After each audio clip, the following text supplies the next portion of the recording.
Order.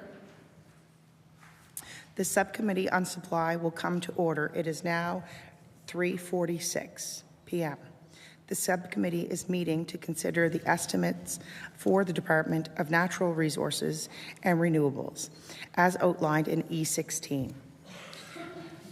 Resolved that a sum not exceeding $141,588,000 be granted to the Lieutenant Governor to defray expenses in respect of the Department of Natural Resources and Renewables, pursuant to estimates.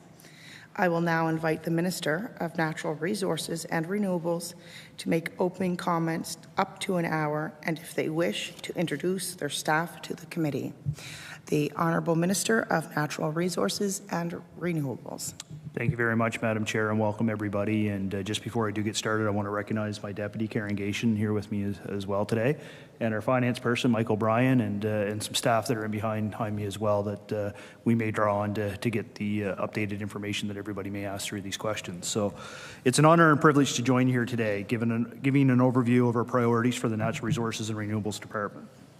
Through the breadth and depth of my department, we are doing our part to build Nova Scotia faster, to transform our communities and our province with clean economic growth, to create opportunities to make a positive impact for as many people as possible. There are challenges, to be sure, but we are always working to overcome them, and we're making progress. This year's budget builds on work we've already started and sets a path for a year ahead that our province can afford. Our estimated budget for natural resources and renewables, as it has been read, is more than $141 million. You'll notice a number of areas in the estimates where funding will decrease in 24-25. That's mostly due to one-time investments or initiatives that ended in 23-24. You'll also see an increase in other areas. I'll explain a number of these shifts in my remarks. We've had quite a year since the budget estimate last spring. At that time, we were still working on getting a handle on the extent of the damage from Fiona. A few weeks later, we were into unprecedented wildfires that caused so much devastation and damage and upheaval. Then we had the floods, and all of us as Nova Scotians grieved a tragic loss of life. Those floods also caused considerable damage to homes and infrastructure. Then we were into another hurricane season with more damaging storms. And most recently, there was the heavy snowfall that was most felt deeply in Cape Breton and Pictou area and northern mainland of Nova Scotia. My department was involved in all of these weather-related events, and I'm very proud of our staff who were boots on the ground in these difficult situations. Like staff who donned snowshoes to deliver medication and do wellness checks with snow-covered and buried-in seniors a few weeks ago in Cape Breton. And of course, our wildland firefighters, who were second to none. We had 220 wildfires last year, and you didn't hear about most of them because we were able to put them out quickly. Unfortunately, that was not the case in Shelburne County and in Tantallon. Between the two of them, those wildfires burnt nearly 24,000 hectares and destroyed more than 200 homes in our province. That there were no lives lost was truly remarkable, and we were so grateful for that. Our wildfire team managed these fires professionally and effectively. We had a solid incident command system that calls in the right resources and deploys them on the ground in the air. They drew from 300 wildland firefighters across the province, as well as municipal and volunteer fire departments. Our skilled pilots played an integral role in our 4 helicopter water bombers, and we used existing agreements to get resources from other provinces and the U.S. Those partnerships brought the people and equipment we needed to handle the task. Although ultimately, it was a change in the weather that helped us to get these fires under control. And then firefighters didn't stop working for weeks until every hotspot was found and extinguished. You will see $12 million in the 23-24 budget forecast for varying expenses associated with suppression of larger wildland fires last spring. The actual spend was about $8.7 million for this season. The difference is because some of the expenses were recovered. For example, the aircraft from Montana arrived in Nova Scotia around the same time as the rain. So they weren't used for our fires, but we instead sent them to Quebec. We also sent our wildfire staff to Alberta and the Yukon when we weren't battling our own large fires. Obviously, that was far more than we could normally spend. You will see a $1 million on this year's estimates. That's just a little more than what we budget each year, because it is unprecedented to set a higher amount. Excuse me. As climate change progresses, we may look at changing that amount. Aside from that, we're taking advantage of federal funding to make wildfire investments over a course of 5 years. It started with $1 million in 22-23 for equipment and training, and it continues for 4 more years with another $25.6 million. Half of that is from the province, and half of that is from Natural Resources Canada. That will cover the cost of replacing our fleet of 4 helicopters, as well as securing other equipment and training. We pay for those things up front, and NRCan reimburses us up to half. We're replacing our helicopters now because we have this financial opportunity to do so, before the maintenance costs really start to climb. These aircraft support search and rescue efforts. They transport people and equipment during emergencies, and they conduct aerial surveillance to support the work of several departments. And of course, they serve us very well as our water bomber fleet for wildfires. To date, our helicopters have been able to meet almost all our aerial firefighting needs. We've only needed to borrow fixed-wing aircrafts 4 times in the past 10 years. That said, we anticipate wildfire seasons to become more severe across the country, so it may become harder to borrow these resources if we need them in the future. We're looking at all options to make sure we continue and are well prepared. That includes exploring what might be realistic for fixed-wing aircraft for Nova Scotia. An ounce of prevention is worth a pound of cure, so we're putting more effort into reminding Nova Scotians what we can all do to prevent wildfires, and also how homeowners and communities can be prepared for the possibility, because we know wildfire is one of Nova Scotia's top climate change risks. We expect to secure federal funds through another agreement to help with the prevention work. I look forward to sharing the details once the agreement is finalized. Before I move on, I'll take the opportunity to ask all MLAs for their help with raising this awareness. Sharing our social media posts with your constituents would be great help. Before the wildfires, we were motivated to help with Fiona cleanup because there's merchantable wood that is laying on the ground, and because private woodlot owners need help with repairing roads and reestablishing boundaries. Then the wildfires reaffirmed the need to clean up and avoid fire risk. We invested more than $7 million in 22-23. That's been rolling out through the Association of Sustainable Forestry and Forest Nova Scotia. And so far, more than 7,500 hectares have been cleaned up on private land. We also made cleanup a priority on Crown land. More than 21 hectares have been approved for harvest since December of 2022. Despite all the significant effort, there's still wood and fiber remaining on both private and Crown lands. So our government made another $7 million investment in 23-24.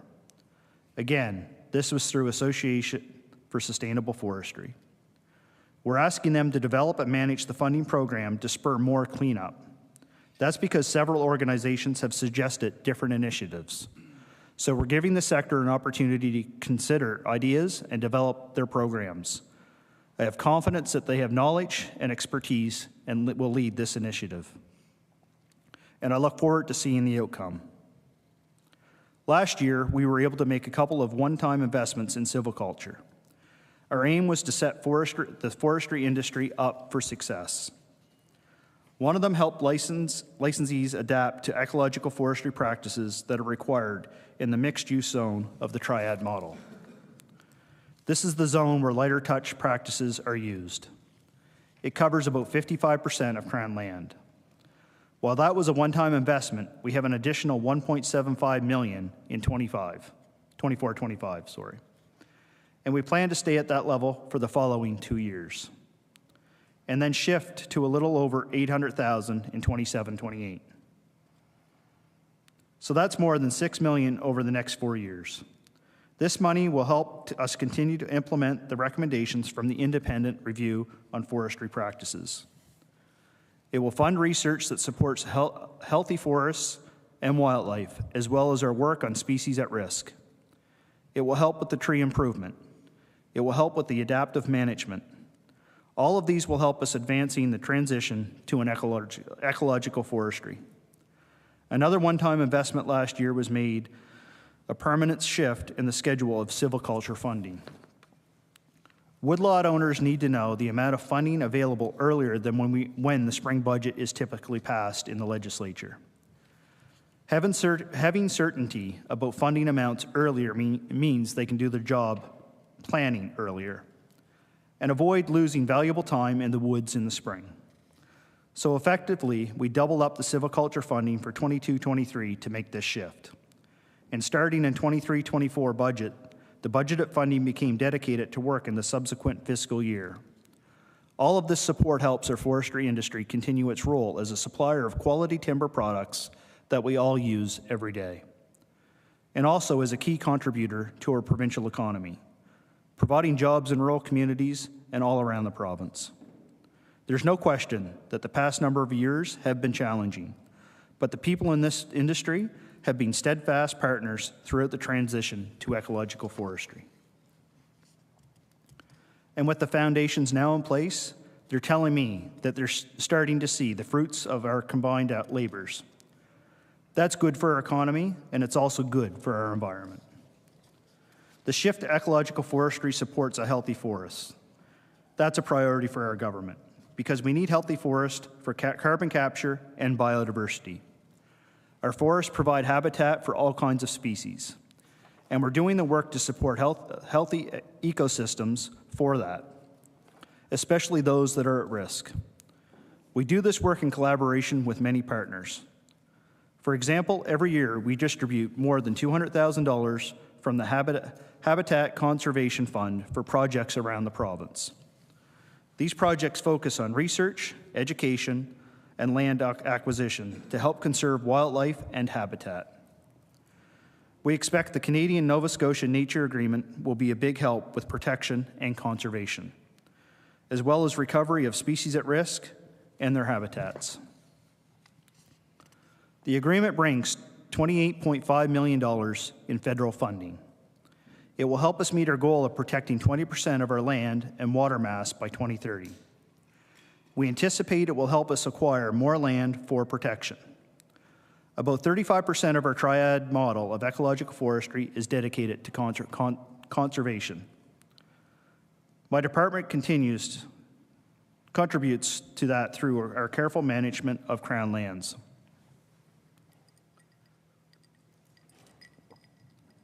For example, our old growth forestry policy automatically protects any old growth forests that's not already captured in our protected areas. We also contribute through our provincial parks. Just last month, we announced 15 new and 2 expanded provincial parks. With those designations, we're more than halfway through the sites in the Parks and Protected Areas Plan. Designation protects these sites for Nova Scotians to enjoy for generations to come. And our government is doing more through the new Collaborative Protected Areas Strategy. We joined Environment and Climate Change in this release in December. It will further the province's work in collaboration with many partners to reach our land protection goals. We're pleased to be making some significant capital investment in our parks. In 23-24, we were pleased to receive $10.2 million through the capital plan, and we invested in a variety of projects around the province. Some examples include $1.5 million for parking lot upgrades improved to beach access and washrooms at Lawrencetown Beach, and about $1.7 million for trail planning, campsite upgrades, paving, and new nature-based play spaces at Dollar Lake. In 24-25, we have $11.8 million through the capital plan to continue these improvements. Again, this funding will be spread all around the province for various upgrades. These are important investments to give our visitors a safe, enjoyable experience. That's for both Nova Scotians. And for visitors from out of province who contribute to the tourism industry and to our provincial economy. Speaking of safety, we have 2 parks that won't be fully operational this season due to storm damage last year. Rizzers and Smiley's both sustained significant damage. We're doing a lot of work so that both parks can open, but they won't have as many campsites. We'll be doing management planning later this year to determine our next steps for these parks. There will be opportunity for Nova Scotians to participate in that process. If the storms and wildfires we're experienced over the last year and a half tell us nothing else, they tell us that it's imperative that we continue to fight against climate change. We're proud that Nova Scotians has some of the most ambitious climate change goals in the country, and they are cemented in legislation. And we're determined to reach these goals. Government actions to advance these goals are spelled out in our climate change plan for clean growth. And we drilled deeper into actions for greening the grid last fall with the Clean Power Plan. It mainly outlines our path to 2030 and also shows some steps towards 2050. Our aim is clear: a clean, sustainable future for generations to come. And we need to get there without putting unnecessary burden on Nova Scotians. They've already paid a great deal to move forward to clean power. We need to protect the ratepayers while we keep this transition moving. Our plan gives Nova Scotia a clear and certain path to reach at least 80% renewable electricity by 2030. And we'll get off coal too. And then we'll keep moving towards net zero by 2050. Our focus is primarily on made in Nova Scotia solutions to reach our goals and grow our green economy. Offshore wind, solar power, and batteries are a big part of our path to 2030. And investors are coming here to make them a reality. Because Nova Scotia is now seen as a province with opportunity. We ran an RFP for renewables in 2022. The successful projects will be adding about 10% more renewables to our grid by the end of next year. We launched another RFP in December. It will add another 10% more renewables from 2026 to 2028 to support the Green Choice program. This program is for large-scale electricity users, mainly public entities like governments, Mi'kmaq band councils, schools, universities, and colleges, and healthcare facilities. Some not-for-profit and small handful of large commercial customers are also eligible. We're now taking applications, and I look forward to sharing the list of participants once those decisions have been made. I want to note that an independent administrator is leading these procurements for us. They have expertise in this area, and they're securing the lowest cost renewables for Nova Scotia ratepayers. Solar is another made in Nova Scotia solution that will help us meet our goals. That's why we protected Nova Scotians from extra fees for net metering, so people can install solar panels at home. Then we set regulations to allow commercial net metering. And earlier this month, we launched the Community Solar Program. It's for people who can't install their own solar panels for whatever reason. Nonprofit, cooperatives, First Nation communities, municipalities, businesses, universities, and colleges can all build and own solar gardens. We're investing $5.2 million in 24-25 to help with the capital cost of these projects. And we expect to see private investments north of $200 million in them. That's great for our green economy. And it's great for Nova Scotians who want to support the move to renewables. New gardens should be up and running by the spring of 2026. And then people can subscribe to them at a slightly lower power rate. Not every day the wind blows or the sun shines. So we need batteries to store some of the renewable energy for when it's needed.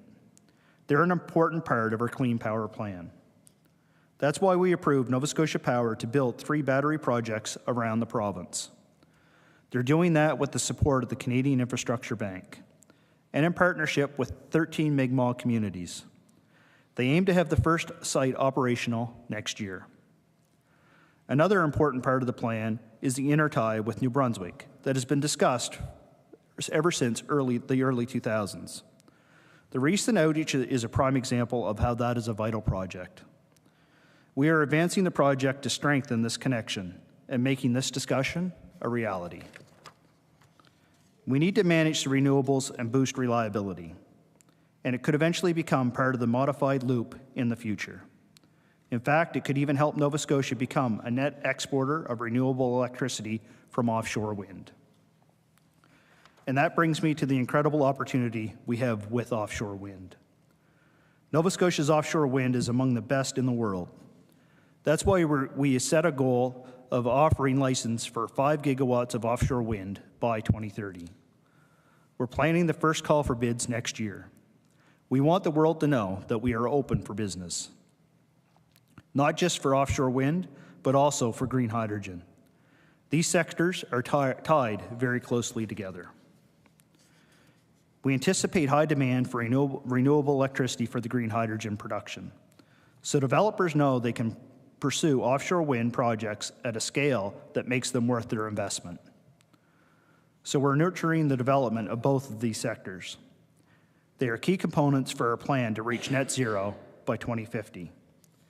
In 2023, we launched the first module of the offshore wind roadmap to help develop the sector.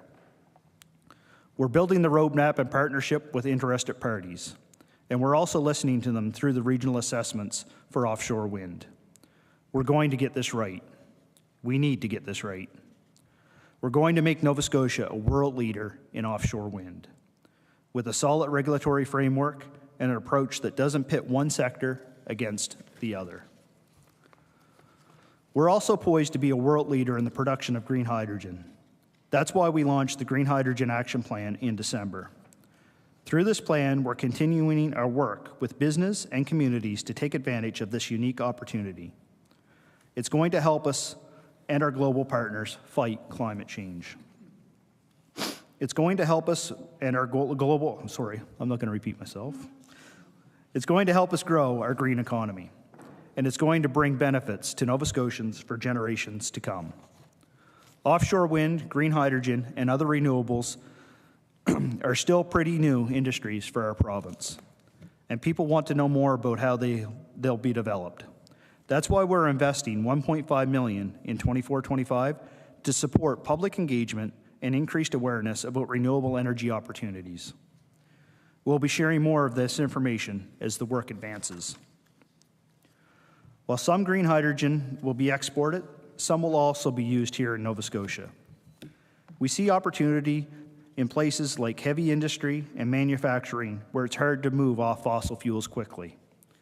We're launching the Clean Fuels Fund to help with that. It will make cleaner fuel choices more affordable for industries, institutions, and business. We want them to adopt cleaner fuels such as green hydrogen, renewable natural gas, biofuels, and sustainable biomass. So we invested $3 million through a quick start stream in 23-24 for companies that have shovel-ready projects. And we have $3 million in the budget for 24-25 to advance the broader program. That will build on other work we're doing to change how people get from point A to point B. EVs are great for the environment, and they can help Nova Scotians save as much as $2,000 per year in fuel and maintenance costs. So we want to make EVs an option for more Nova Scotians. We have an EV rebate program called Electrify that's run by the Clean Foundation. People can get rebates of $500 per e-bike, and they can get as much as $3,000 per vehicle. And that total goes up $8,000 when you add the federal incentive. This program helped get more than 1,700 more EVs and 5,000 bikes on the road, e-bikes on the road. Nova Scotia now has more than 3,000 registered EVs, including hybrids. Now we're working on a rebate program for medium and heavy-duty EVs in 24-25. That will be for things like delivery vans and work trucks. So stay tuned for more news. We're also working on changing infrastructure. The Clean Foundation runs our EV Boost program. It helps with the cost of installing level 2 chargers, also known as destination chargers. They're for people who come and park for a period of time. We've helped get 250 of them installed in places like residential buildings, workplaces, and public places. Level 3 fast chargers are mainly for people who are traveling and need a charge along the way. We're actively working with partners to increase our fast charging network by 2025.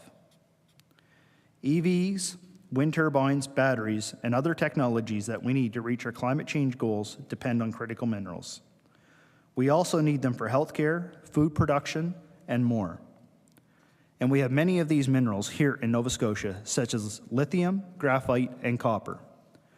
As countries work to reach net zero emissions by 2050, global demand for these critical minerals is expected to increase significantly. And we have the ability to develop them sustainably and inclusively right here in Nova Scotia. That's why we launched our critical mineral strategy earlier this month. It will help us capitalize on economic opportunities as we work towards a net zero. We want to see the full value chain here in Nova Scotia, from the minerals to the end products, all with strong environmental regulations. That's how we gain the greatest economic benefit, which also achieving our climate change goals. We'll continue to support this sector as we develop our critical minerals potential. For example, the Mineral Resource Development Fund provides about $1.5 million annually. This funding helps the sector with exploration, research, and more. And we're working on options to grow the circular economy. Like, how do we recover critical minerals from historical mine waste in the province and put them to new use in new ways? We funded some work on this through a one-time investment of $1 million in 23-24. About $320,000 of it went towards building our mineral value chain and circular economy. We're doing that work with Invest Nova Scotia, KMKNO, and other partners.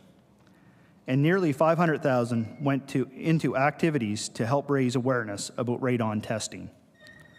That's a health risk due to the uranium in our geology, and we want to help Nova Scotians avoid it. That's why we're working with the Department of Health and Wellness and the Lung Association to promote this testing. You'll see those activities roll out as they are developed.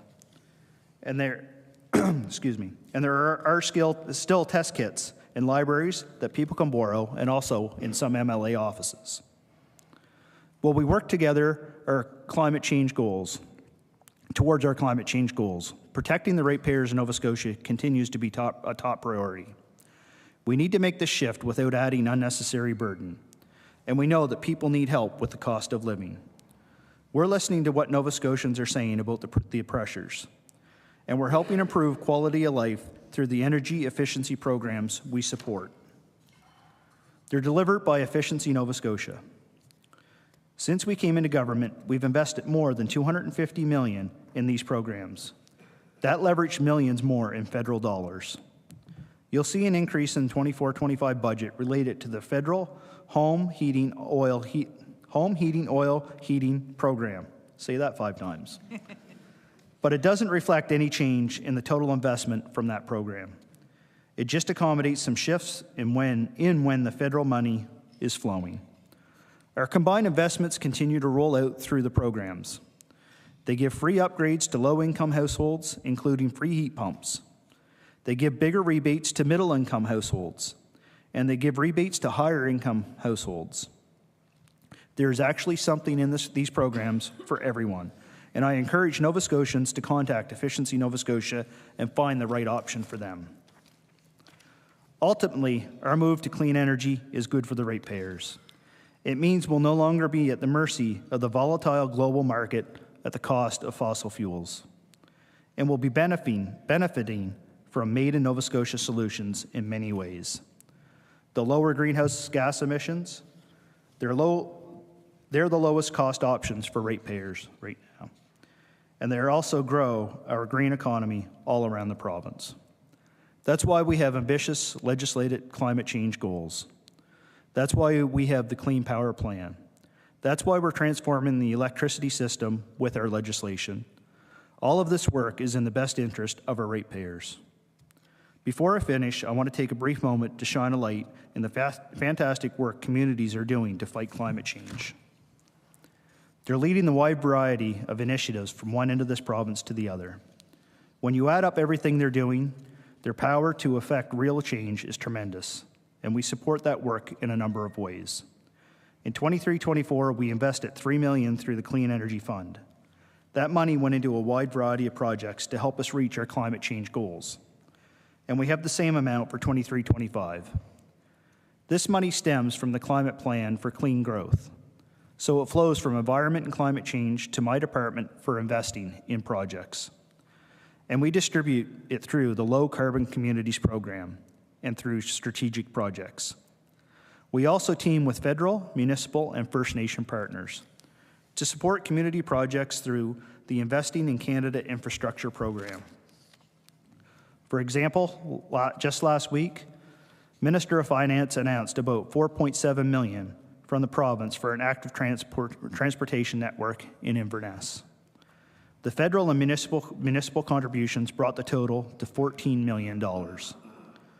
We'll continue to work with our government and community partners to advance more projects through this program in the coming fiscal year.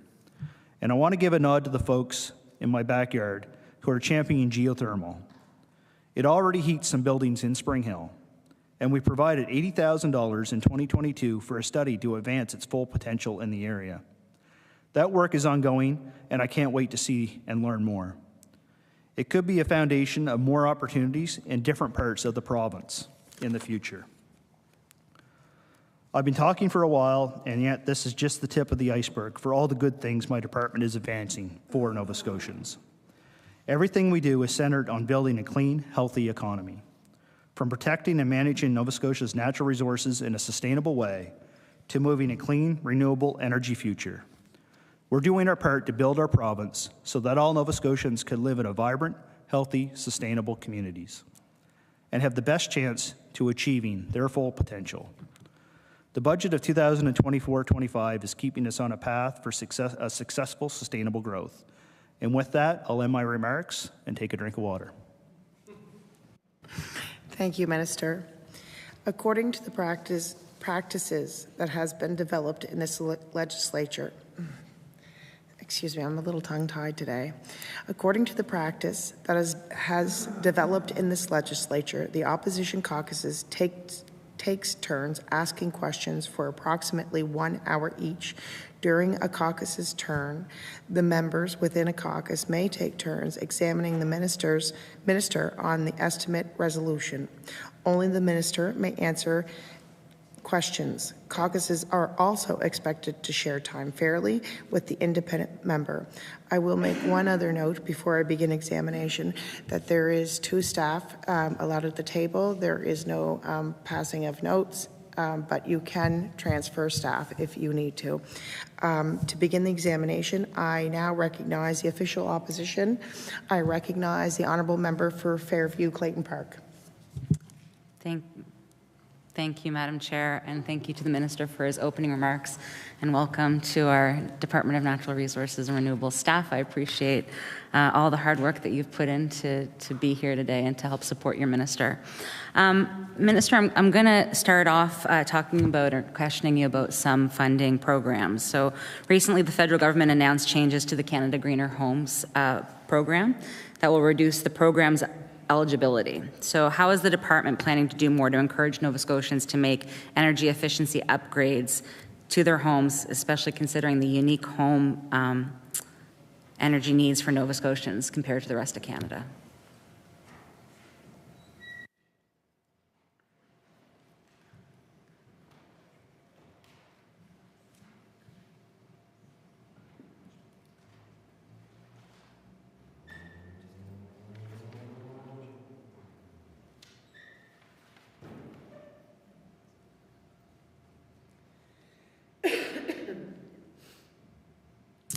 I recognize the Honourable Minister for Natural Resources and Renewables. So yes, thank you. Thank you to the member for the question. I think it was shared throughout a lot of people throughout the province. Disappointment with the change from the federal government on that. But over the last 2.5 years, we've invested. I think it was just right around $250 million into the heat pump programs, efficiency programs that leverage some other federal funding that incorporated into that system. But the changes in the greener homes really didn't affect any programs that we've already got in there. So our programs are still rolling out. And as I said in my opening dialogue, something that I do in my constituency office, there's a lot of confusion. There's a lot of programs that are going out there. So one thing that I've started doing with my constituency office anyway, and I know some of my colleagues and even some of your colleagues on your side of the house I've talked to as well, encourage every resident to go reach out to Efficiency Nova Scotia, because there's probably is a program that fits into their needs. And there was some backlog with some of the phone calls. I think they're catching up to some of that. A lot of good programs, so there's a lot of uptake on it. But the greener homes didn't really affect any of our programs, as it was above and beyond. I recognize the Honourable Member for Fairview Clayton Park. Thank you, Madam Chair. Madam Chair, through you to the Minister. So there isn't any intent of the province to introduce a program that might help offset some of the loss that's going to be left from the federal program being ended.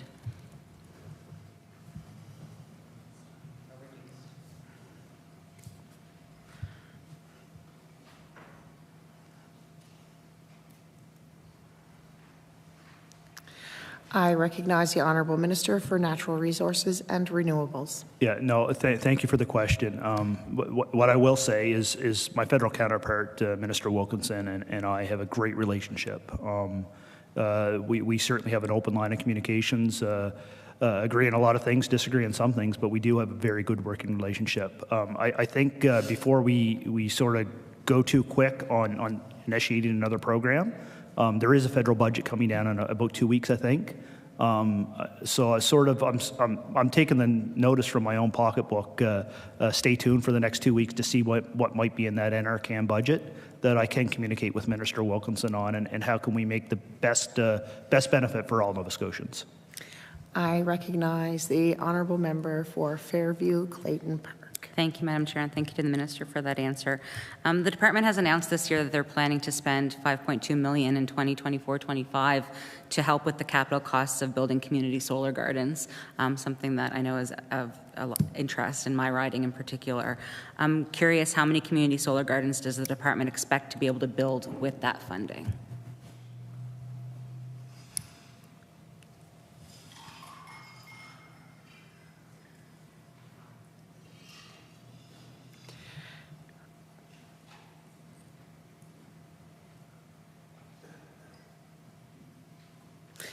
I recognize the Honourable Minister for Natural Resources and Renewables. Thank you, Madam Chair.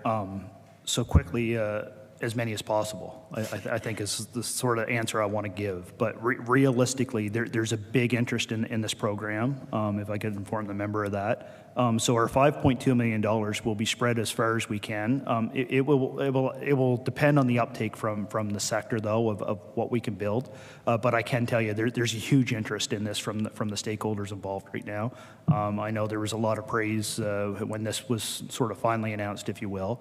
This is something that the department worked on very hard. Solar Nova Scotia has been advocating for this for some time. So as far as we can stretch the $5.2 million, we will do our best with that, and hopefully it's another success, and we can sit here and talk a year from now and talk about another investment. I recognize the Honourable Member for Fairview Clayton Park. Thank you, Madam Chair, and thank you to the Minister for that. So not to belabor the point, but a big interest. Do you have any particular numbers, like ballpark figures or areas of interest? So geographical areas within the province of stakeholders who have shown an interest in this.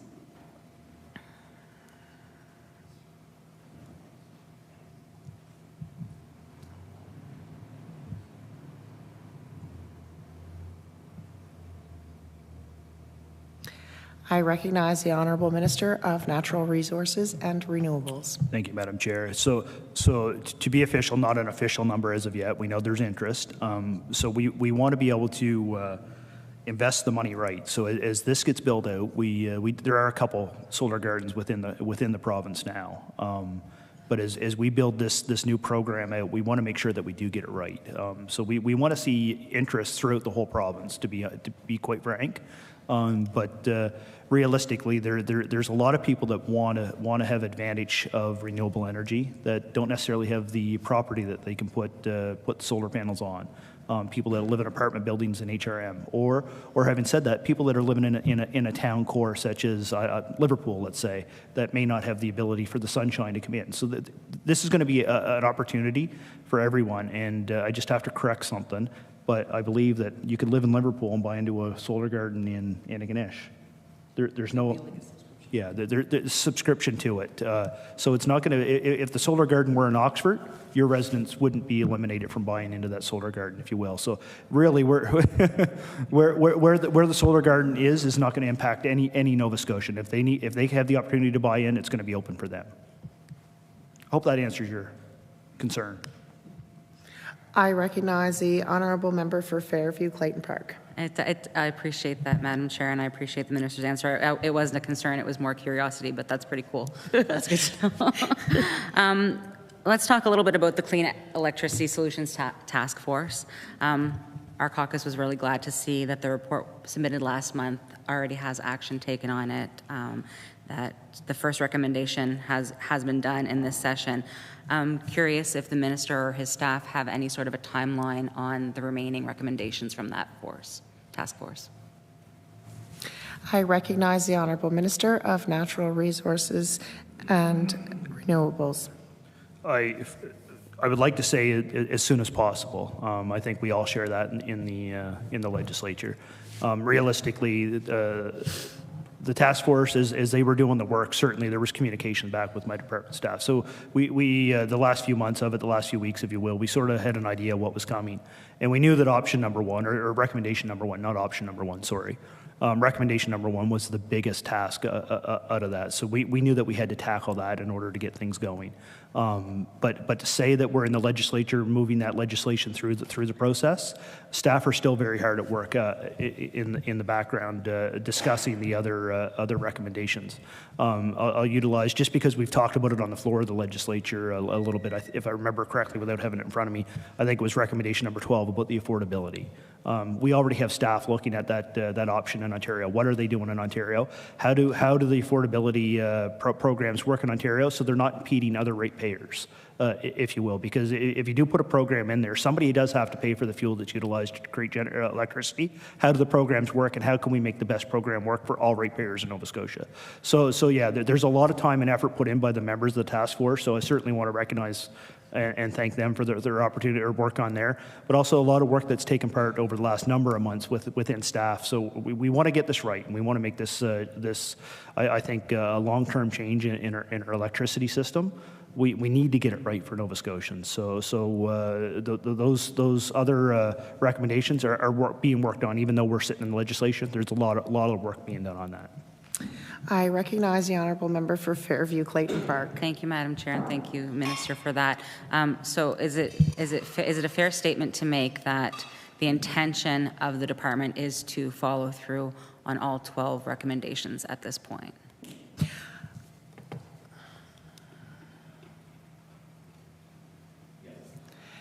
I recognize the Honourable Minister of Natural Resources and Renewables. So I think you can appreciate this being in government before, that the staff are behind you with good comments. So I had to make sure I had the right comment. So not all the other recommendations do require legislation. But also some of those other recommendations, we need to have the legislation in option or recommendation number one, complete it, so that new board can actually take on some of those other recommendations and champion those recommendations for government, if you will. we did make a statement on number 6 or 7 about the transmission and distribution lines. We took a stance on that right away. We have no intentions at this time to be taking that away from the utility. So are we going to accept all those recommendations? We accepted the report wholeheartedly, but we did come back out and sort of make a stance that we're not taking that away from the utility. The utility needs to manage its own systems, and we're not looking to interfere with that at the present time. Let's get recommendation number 1 down. That's the biggest bulk of it, and let's allow the boards and the new directors of that help guide the next policies, if you will, as we grow that. It's going to once legislation's done. To be very honest, it's going to be 1.5 to 2 years before that's actually in place. So I think you can appreciate the timing of the legislation, the work that we need to do to get there. And through that development over the next 1.5 to 2 years, I'm sure there's going to be recommendations coming from those professionals of what has to evolve out of the other recommendations. I recognize the honourable member for Fairview, Clayton Park. Thank you, Madam Chair, and thanks to the Minister for that. I do appreciate that there's a lot of moving pieces and a lot of different steps that have to take place. And I guess if we're talking about the utility, this has always been something that has been sort of it confuses me a little bit in terms of how the utility owns the grid that we exist on. So when we're opening up other sources of energy, we're still going to be using the same grid. And what costs do we think the department is going to have to either absorb on behalf of the utility, or is there a fear that those costs are going to be downloaded onto the ratepayer as we move towards this and we start using the grid a little bit more for more clean and sustainable energy? I hope that makes sense. Yeah.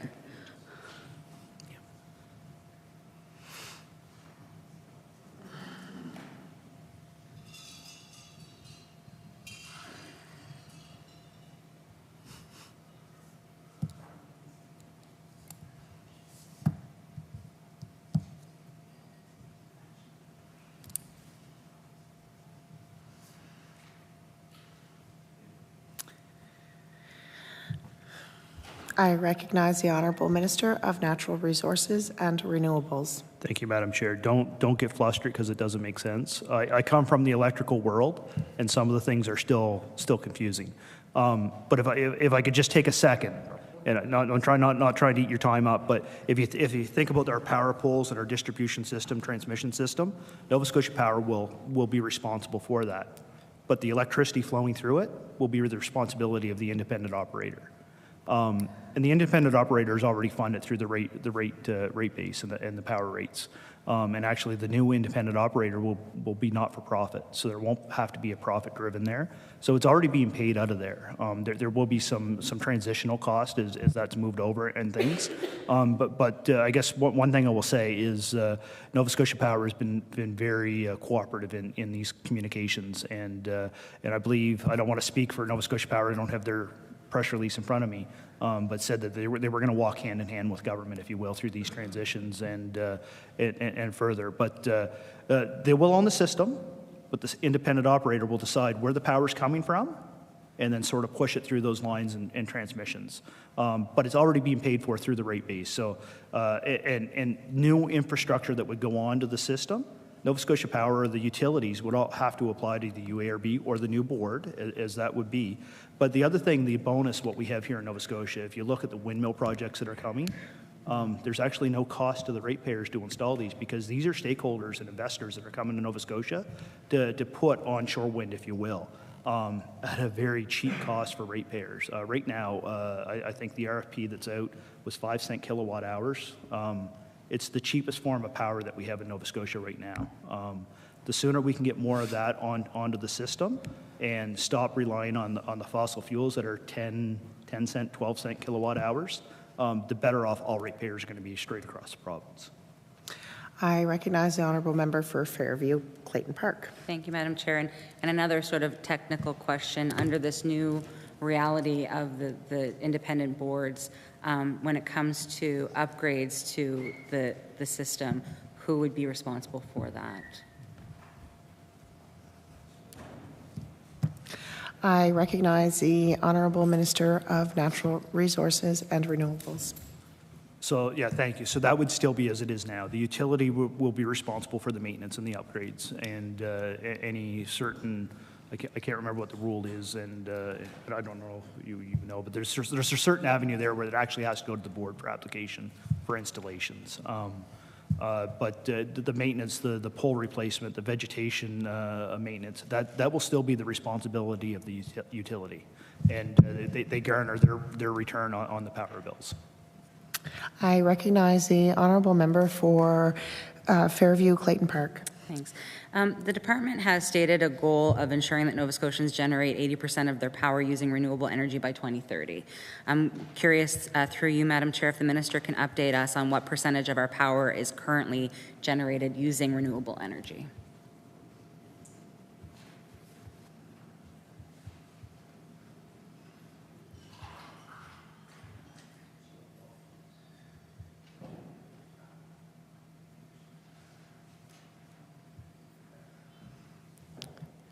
I recognize the Honourable Minister of Natural Resources and Renewables. So thank you. So I actually tabled this in the legislature, I think last session. It's from our 2030 power plan. I can make sure you get a copy of this or table something when we're completely done here or tomorrow, whatever the proper process is. But so you can have this in front of you. But right now, existing renewables is about 30% on our system. And as I said, the RFP that we did in 2022 will be another 10%. And the RFP that's out, that's expected to take into place here very shortly, is another 10% on top of that. But then you also account the solar projects that are going on people's roofs. So individuals can actually help us get to the renewables as well. And other components of that, we know that there's large-scale users in the industrial world that are utilizing their own abilities to generate renewable power. That's why we're confident in saying we're going to reach our 80% by 2030 and probably succeed it even before 2030. I recognize the Honourable Member of Fairview Clayton Park. Thank you, Madam Chair. So staying on renewables, let's talk a little bit about offshore wind energy. I'm curious, you gave a 5 cent per kilowatt. Is that the cost? I guess I'll just ask the question. I'll ask the question of what's the cost per kilowatt per hour currently? I recognize the Honourable Minister of Natural Resources and Renewables. Thank you. Just for clarification, are you asking for onshore or offshore? Offshore? Okay. Yeah, no, yeah. I recognize the Honourable Member for Fairview Clayton Park, just so Hansard can have a record of this. I'm looking for the cost per kilowatt hour for offshore wind energy. I recognize the Honourable Minister of Natural Resources and Renewables. So currently, there's no anticipated price for the offshore right now. It's still something that's being developed and going through. We have the people out in the field right now. I think you're aware that we have the Accord legislation that's going through at the federal level right now, Bill C-49, that Nova Scotia is anticipating the passage of that bill so we can bring it here and do the mirror imaging so we can develop some of that. But right now, any of those conversations would be at the stakeholder level and the investors level. That wouldn't be at my desk as of yet, as we're still getting off the ground, if you will, to build this out. I recognize the Honourable Member for Fairview Clayton Park. Thank you, Madam Chair. And again, understanding that this is early stages, I'm curious if we do have any numbers as to, or estimates as to how much of the offshore wind energy will stay here in Nova Scotia and how much will be exported.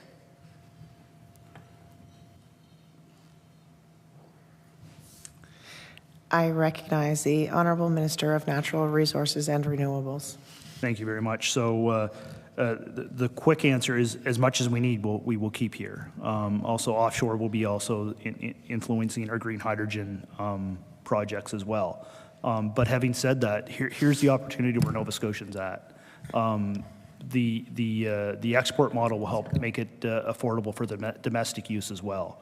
So this is going to line up Nova Scotia to be an exporter of energy for once, where we can garnish some more money for our province and our economy. But not just export of energy, export of green energy that the whole world's looking for right now.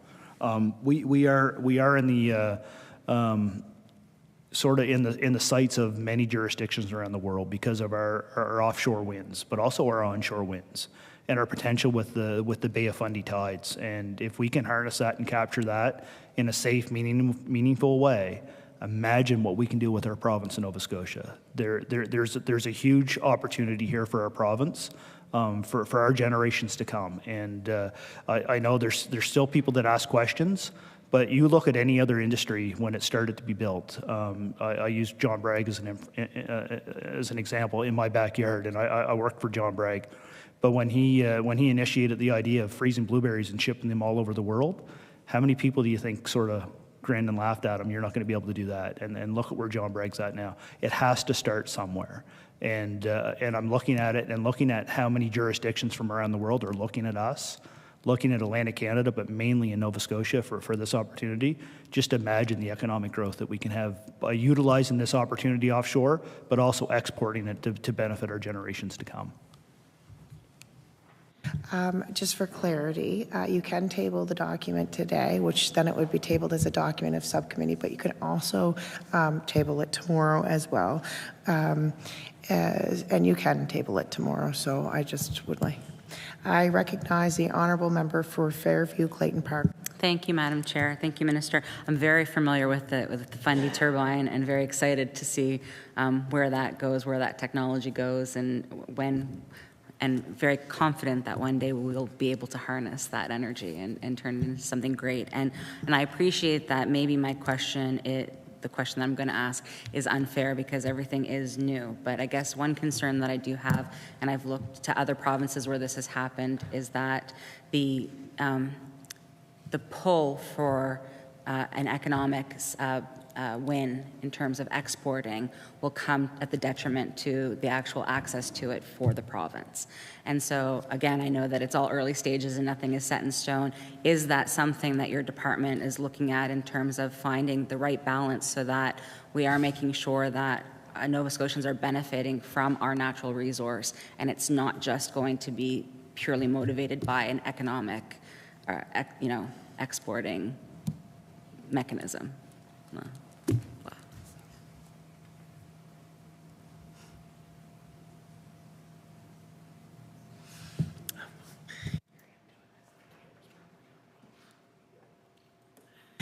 I recognize the Honourable Minister of Natural Resources and Renewables. Thank you very much. No, very fair question. What I will say is the department and the government are making decisions so Nova Scotians are not left behind. This is a natural resource that we are investing in as a government and as a province. We need to utilize that. The 2030 power plan that I will table again probably tomorrow when I get a proper copy of it, and because I will be quoting from it all afternoon, does spell it out. But when you look at that 2030 power plan, it doesn't have the offshore wind in it. It doesn't have the green hydrogen in it. It's an addition to what the plan is to meet our 2030 targets. So that sort of, I call it the gravy. It's extras. A bonus that'll get us to the 2035 goals and the 2050 goals. But bear in mind, every decision and conversation we're having, we have to make it in the best decisions and for ratepayers, and in this case, for the economy, our taxpayers in Nova Scotia. We can't leave them behind. They have to very much be at the top of mind when we're making these decisions and how to transform this. I recognize the honourable member for Fairview Clayton Park. Thank you, Madam Chair. And I do appreciate the kind of the tightrope that government needs to walk at times, because we want to make sure that we're engaging stakeholders and that the companies that are out for profit are able to be successful, but also not come at the expense of Nova Scotians. So I appreciate what kind of a balancing act that can be at times. And there's so much work we're talking about that's going on in this industry, provincially, federally, and maybe I'm incorrect, but it does seem that the department is cutting the budget for subsurface and offshore energy. So I'm just curious of why the decision was made to reduce that funding at this time.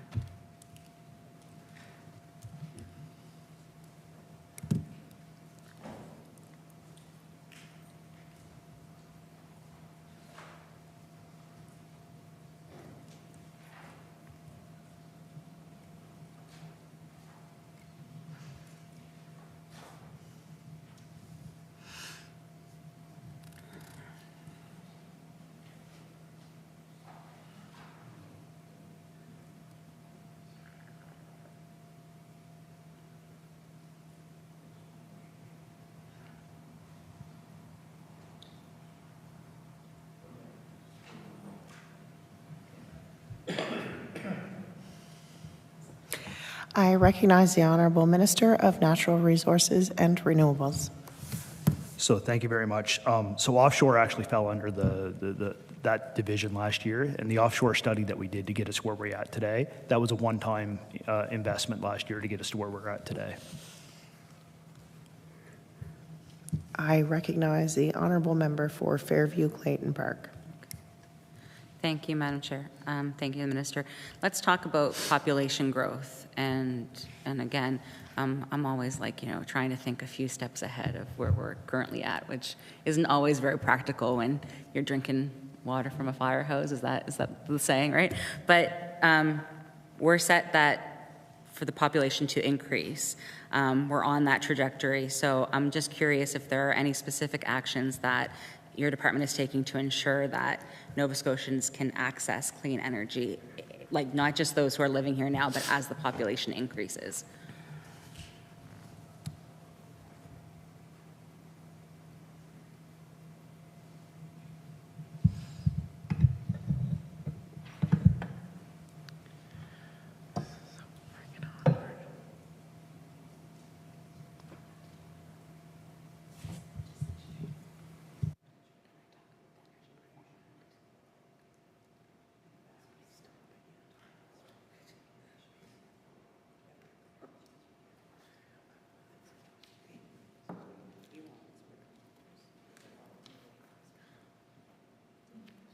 I recognize the Honourable Minister of Natural Resources and Renewables. So thank you. So yeah, as we built this out with onshore wind, with battery, with solar, the opportunity is before us. I think I talked about the 2050 goals of being net zero.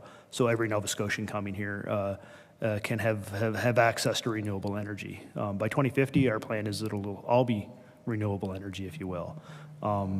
But on the other side of things, as new Nova Scotians come or visitors come that I can remember in trades that many of my colleagues went west to work and they were traveling in and out. I foresee that Nova Scotia could be that new sort of command out destination, and that's part of building our trades as well. As we're working with NSCC, the Department of Labor, we are going to need a lot more trades to build this sector out. So that's going to bring in more Nova Scotians, and as we bring those in, those technical jobs that are well-paying jobs to help build our economy and things, those people are going to be wanting renewable energy as well. And it's certainly the pathway as we grow this, and the utility takes care of their grid system. We have the batteries incorporated, start it in next year. More wind coming onto the system next year. Renewable energy will be accessible to all Nova Scotians, but also newcomers as well. I recognize the Honourable Member for Fairview Clayton Park. Thank you, Madam Chair, and I love that. I honestly, if we can strive to be the new Alberta, or to have, to be that place where people want to come to, I'm all for that. So please don't take this, my next question, as a criticism, because it's not. But when we talk about new people coming in and we talk about the need for tradespeople, we are living at a time where accommodations, we are not. So that is not your responsibility. I understand that, but is there any sort of collaboration that is happening across departments so that when we have these goals and we're setting these goals for people to come in, where are they going to live? How are we going to take care of them? Like what? And again, I understand that that's not the Department of Natural Resources and Renewables' responsibility, but I think unless we're working collaboratively and not working in silos, a lot of the issues that we're facing aren't going to be resolved. I recognize the Honourable Minister of Natural Resources and Renewables. Thank you very much, and a very important question. No, not my direct responsibility, but I think it's all of our responsibilities as elected officials. So yes, this actually started as a green hydrogen conversation, knowing that we had to bring more people here. But now it's a conversation that is at the deputies table, and also cabinet colleagues, direct, and conversations such as this. But yeah, it's very much on the radar that as we build this out, we also need places for people to live, and not just for those technical people or those workers. We want their families to be here too. Yeah, so So it's a whole realm of things, but I can say, and I know you appreciate this as well, there's a lot of hardworking people within every department in our province, and they're dedicated just as much as we are as elected officials. And sitting around that deputies table, I know they spread things out throughout every department. So I could probably say this is an all-department front. We know we have population growth. That's a great thing. It's a great thing to be managing as the population grows. It's a great thing to be managing, from my perspective in my department, new industry growth, that we're building things out. And it's an exciting time, a lot of work, but something that I'm certainly dedicated to doing. But part of that is we want more Nova Scotians to come. We want people to be able to call Nova Scotia their home and build it out, but also the Nova Scotians that have for generations built this province to also receive the benefits of the things such as renewable energy, and in the future. And you mentioned Alberta. I don't want to compete with another province, but in October when we released our 2030 plan, and I forget what magazine it is, and forgive me if I have to table it, but there was an author that actually referenced Nova Scotia as being a possible Saudi Arabia in 20 years. There's energy here to be shared. And it's here to be shared with the world. But we have to make sure Nova Scotians get it right, new Nova Scotians get it right, and then we can reap the benefits afterwards as well. Just as a side note, you do not have to table anything unless you directly quote from exactly, Minister. I recognize the honourable member for Fairview Clayton Park. Thank you, Madam Chair, and thanks, Minister, for that. Well, to be continued. We'll see where we go. I hope you're right. There always needs to be quick turnaround, or there needs to be consistent and turnaround. The Department's new Energy Reform Act has provisions that would allow for small modular reactors to operate in Nova Scotia, but there was no mention of nuclear within your opening remarks. So I'm just curious where it fits in your plan for 2030. I recognize the Honourable Minister of Natural Resources and Renewables. Thank you very much. So it doesn't fit into the plan for 2030. I think correct me if I'm wrong later, and I know you will. A friendly correction, but I think in my opening statement for that bill on second reading, I think in that statement I made reference about the nuclear for our system. What the changes in that act is to allow Nova Scotia to own an asset if the small nuclear or small modular reactor were to come on board. For an example, if NB Power were to purchase something and they partner with Nova Scotia Power on the purchase of that, it allows for that technology to be part of the Nova Scotia Power system. And I don't mean Nova Scotia Power as the entity, I mean Nova Scotia Power as our province, the new process that's going to be taking place. So it just allows for that process. It wasn't about mining uranium, it wasn't about building a new nuclear processing plant. That's not the case, but if it were, it wouldn't be for us to oversee that. That's actually federal regulations under the Nuclear Act that would have to be achieved. That was about the technology, about small modular reactors, and allowing Nova Scotia Power or the utility of any other source that's going to be coming in to break that monopoly to be able to utilize that or be an owner of that process as well. I recognize the Honourable Member for Fairview Clayton Park. Thank you. Thank you, Madam Chair. Thank you, Minister. So maybe because this is more enabling legislation so that the entity can purchase or can have access to it, you probably don't know the answer, but what does the department suspect the timeline would be for this to be available or to be a part of our reality? I recognize the Honourable Minister of Natural Resources and Renewables. Decades. That's just my personal perspective in the conversations that we're having around our department. This is not something that's high on our priority list, but it's a technology that's being talked about throughout all of Canada and different colleagues that I speak to. We know the different provinces from their press releases, they're looking at small modular reactors. It's a technology that we wanted to ensure we weren't locking away. This is a huge change that we're doing with our energy system. We wanted to make sure that this was a technology that we weren't handcuffing any utility if they needed to have ownership of it. And I gave the example about an NB Power, and that's just an example. That's not necessarily something that's being talked about. It's just a hypothetical example that I wanted to throw on the table to sort of spell that out where the pathway is. But there's no immediate forecast for this. And when you look at Ontario and New Brunswick, and I mean, they started talking about this 2 to 3 years ago, and they still look to be a decade or more away. I recognize the honourable member for Fairview Clayton Park. So I guess it's fair to say then, if we're talking about decades away, because if these small SMRs are purchased, right, they're going to need fuel. But if we're decades away, there's no. Is it safe to say there's been no conversation about lifting the ban on mining for uranium? I recognize the honourable minister for Natural Resources and Renewables. Thank you. That's not what this is all about. This bill is not about mining uranium here in Nova Scotia. That's not what it is. It's strictly about a utility being able to own part of an asset. I recognize the honourable member for Fairview Clayton Park. Sure. So maybe a little semantics, but I guess my question through you to the minister is, has there been any discussion? So taking the legislation aside, has there been any discussion on the potential for banning or lifting the ban on uranium mining? I recognize the honourable minister for Natural Resources and Renewables. Yeah, sorry. Not at this time, no. It's just about owning the asset. I recognize the honourable member for Fairview Clayton Park. Thanks, Madam Chair. All right, let's transition a little bit.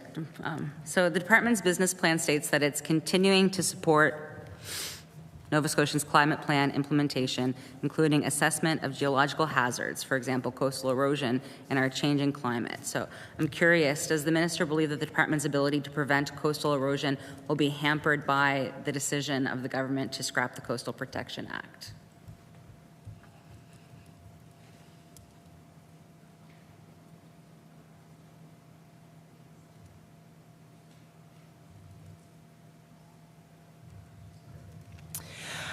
I recognize the honourable minister of Natural Resources and Renewables. Thank you. And I guess the quick answer is no. For even the previous government, was looking at different adaptations of our land that is on the coast. I'll use parks for an example. If you recall, many parks used to have the boardwalks. And we know the storms are coming in and damaging more boardwalks. And even when I took this chair, some of those boardwalks were being incorporated into the pebble walking pathways. So how can we incorporate our parks into being more climate resilient? And not just climate resilient, but also cost effective when there is some damage. There is a cost to clean up and rebuilding, because we want our parks to be there for forever, obviously, but we've seen the recent storms in the last few years that there's a major amount of damage that does take place. But we've already had a climate adaptation plan within the department that started a couple years even before I was here. I recognize the honourable member for Fairview Clayton Park. Maybe. Thank you. Sorry, just taking notes. Writing as fast as I can. Thank you, Madam Chair. There's nothing in the department's business plan or budgeting documents about developing Nova Scotia's place in the critical mineral supply chain. As the world moves towards more renewable energy, critical mineral mining, manufacturing, recycling present enormous economic opportunities. I'm curious, through you, Madam Chair, if the minister could tell me what specific investments the department's making this year to move forward towards these opportunities.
I recognize the honourable minister for Natural Resources and Renewables. Thank you very much. Sorry that took a few extra seconds, so I don't want to eat away any other questions. But I did reference that in my opening remarks. It's about $320,000 that we're investing this year, and it's part to develop it and create the circular economy. Bearing in mind that strategy was just released 2 weeks ago. So certainly looking for feedback from the industry as well, and also something that I'm very excited about, and I know many of the staff, is how can this create some of the cleanups of some of our abandoned sites and help us clean that up as Nova Scotians as well. There's value there, I believe, from talking to some of the sectors. There's an opportunity there that we can gain value and also have some sites cleaned up. I recognize the honourable member for Fairview Clayton Park. Thank you, Madam Chair. Madam Chair, maybe is the minister able to tell us if there has been if there's any sort of an update on mine remediation in the province?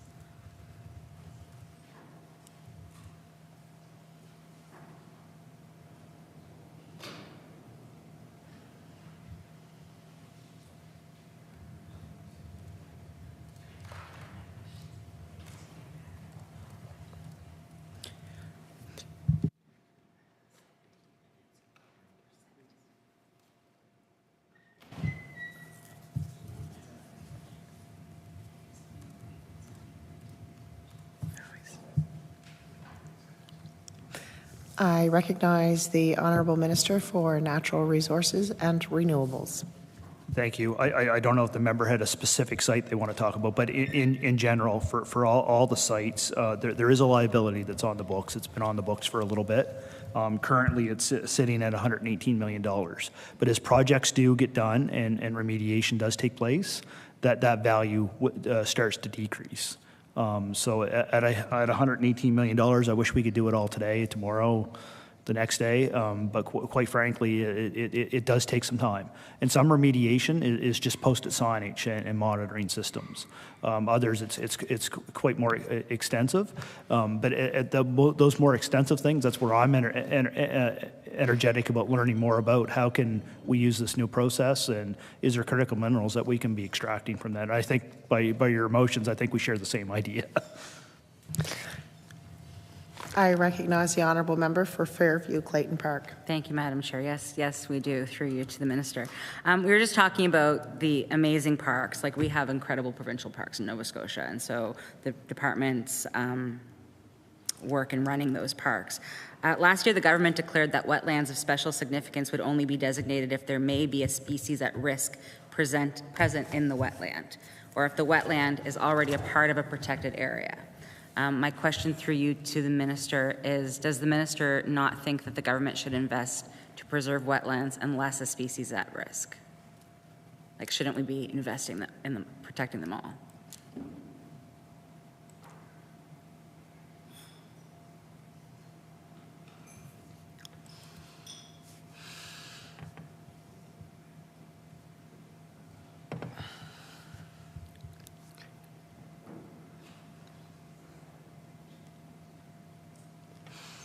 I recognize the honourable minister of Natural Resources and Renewables. So thank you. So just quickly, the majority of that would be through ECC, not our department. But having said that, there's different programs that protect different things. But to answer your question, do I not believe? Yeah, we need to be protecting everything. I think you knew the answer before you asked.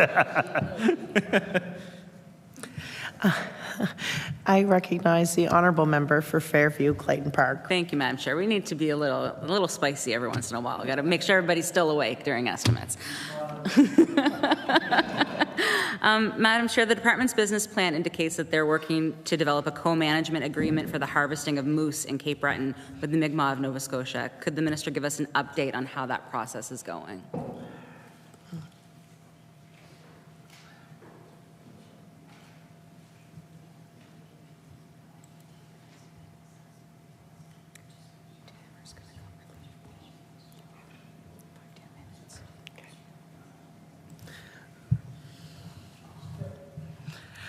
I recognize the honourable minister of Natural Resources and Renewables. Thank you very much. So yes, I think it was late last summer. I had a meeting with the two chiefs that are responsible for the moose hunt, if you will, from KMKNO.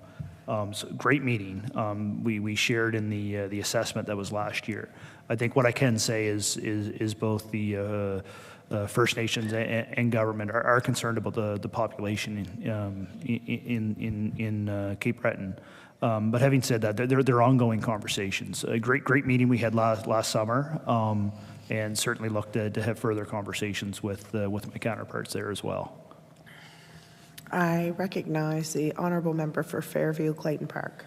Thank you, Madam Chair, and thank you, Minister. I'm going to actually let my colleague, the member from Clare, take the remaining time of my hour, and I will be back. I will be back. I recognize the honourable member for Clare. Thank you, Madam Chair. And as you know, I'm both fisheries minister and newly forest, not minister, critic. I don't want to, fisheries critic and guarantee, newly forestry critic. So it kind of, the departments overlap quite a bit. So I might start asking a few questions around enforcement, unless the minister would prefer I ask forestry questions in case he needs to. You're good? Okay. Yeah. All right. So I'll start with a few questions around the enforcement aspect around fisheries. I've already been corrected twice by my colleague, the fisheries critic.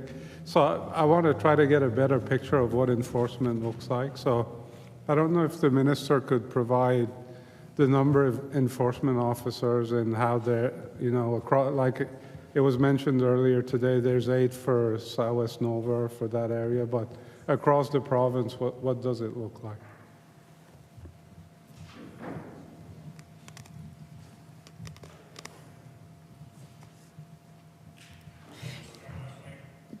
Just a note before we recognize the minister that the minister might have to change out staff at times to answer some of your questions. Maybe, just maybe.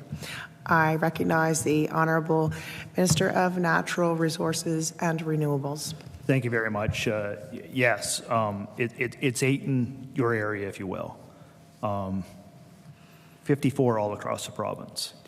And out of all those conservation officers, they're all cross-trained in a multi-array of enforcement avenues. I recognize the Honourable Member for Clare. So that's part of where I'd like to go next, is that the enforcement officers are responsible to enforce a large number of acts. And from what I'm hearing from the industry, they feel, and certainly from what I've seen and what I'm hearing, is that it spreads them pretty thin. It's difficult to be everywhere. When the Minister of Fisheries got up earlier to do the reply to the budget, he did mention that one of the newest job posting, the title of the position had changed. It'd be specific to the fisheries. So is that a change that your department is trying to implement slowly, where there'd be enforcement officers solely responsible for enforcing the Fisheries Act? I recognize the Honourable Minister for Natural Resources and Renewables. Thank you. So yes, partially right. The recruitment is to have one dedicated fisheries officer, if you will, that specializes in the fishery. Having said that, there's been many changes with our officers over the last decade. Our officers at one time were separate, and then they all went in under Department of Environment. And at that time, that's when the fisheries officers actually disappeared, was when they get pushed over to the Department of Environment. So the transition for the officers, I think it was last April 1, they came back under the Department of Natural Resources. Very pleased to have them. Quite right, there's a huge amount of enforcement that they are responsible for. There has to be some dedication.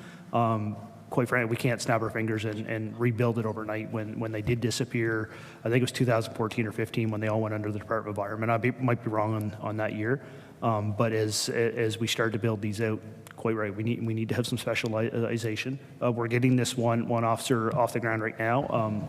Let's get to work on how to process that as well, and give you some assistance in your area, because we're all well aware of what's going on. I recognize the honourable member from Clare. Thank you, Madam Chair, and I appreciate the answer from the Minister. The questions, you know, I realize it's not an easy task, and it's very difficult.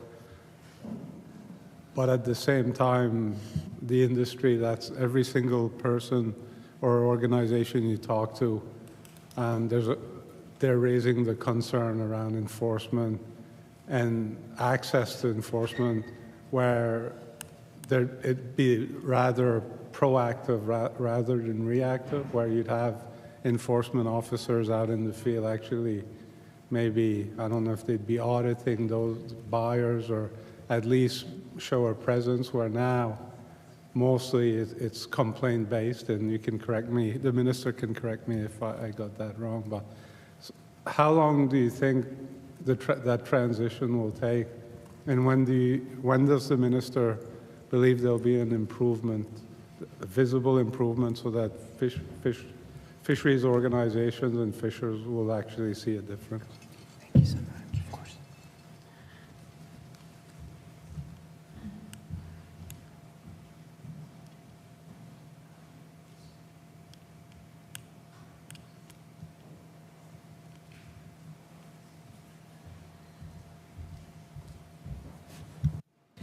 I recognize the Honourable Minister of Natural Resources and Renewables. So thank you very much. So hopefully you'll start seeing some change this spring with that one transition. Bear in mind that they're all still cross-trained. They're all still there to take the responsibility of the calls and complaints. But also the one thing I think the member and myself and the Minister of Fisheries and Oceans or Aquaculture all agree on is DFO has to step up to the plate here too. We've all had the concern, the complaints to DFO. We're making our investment as a province to adapt to situations, create change in the environment.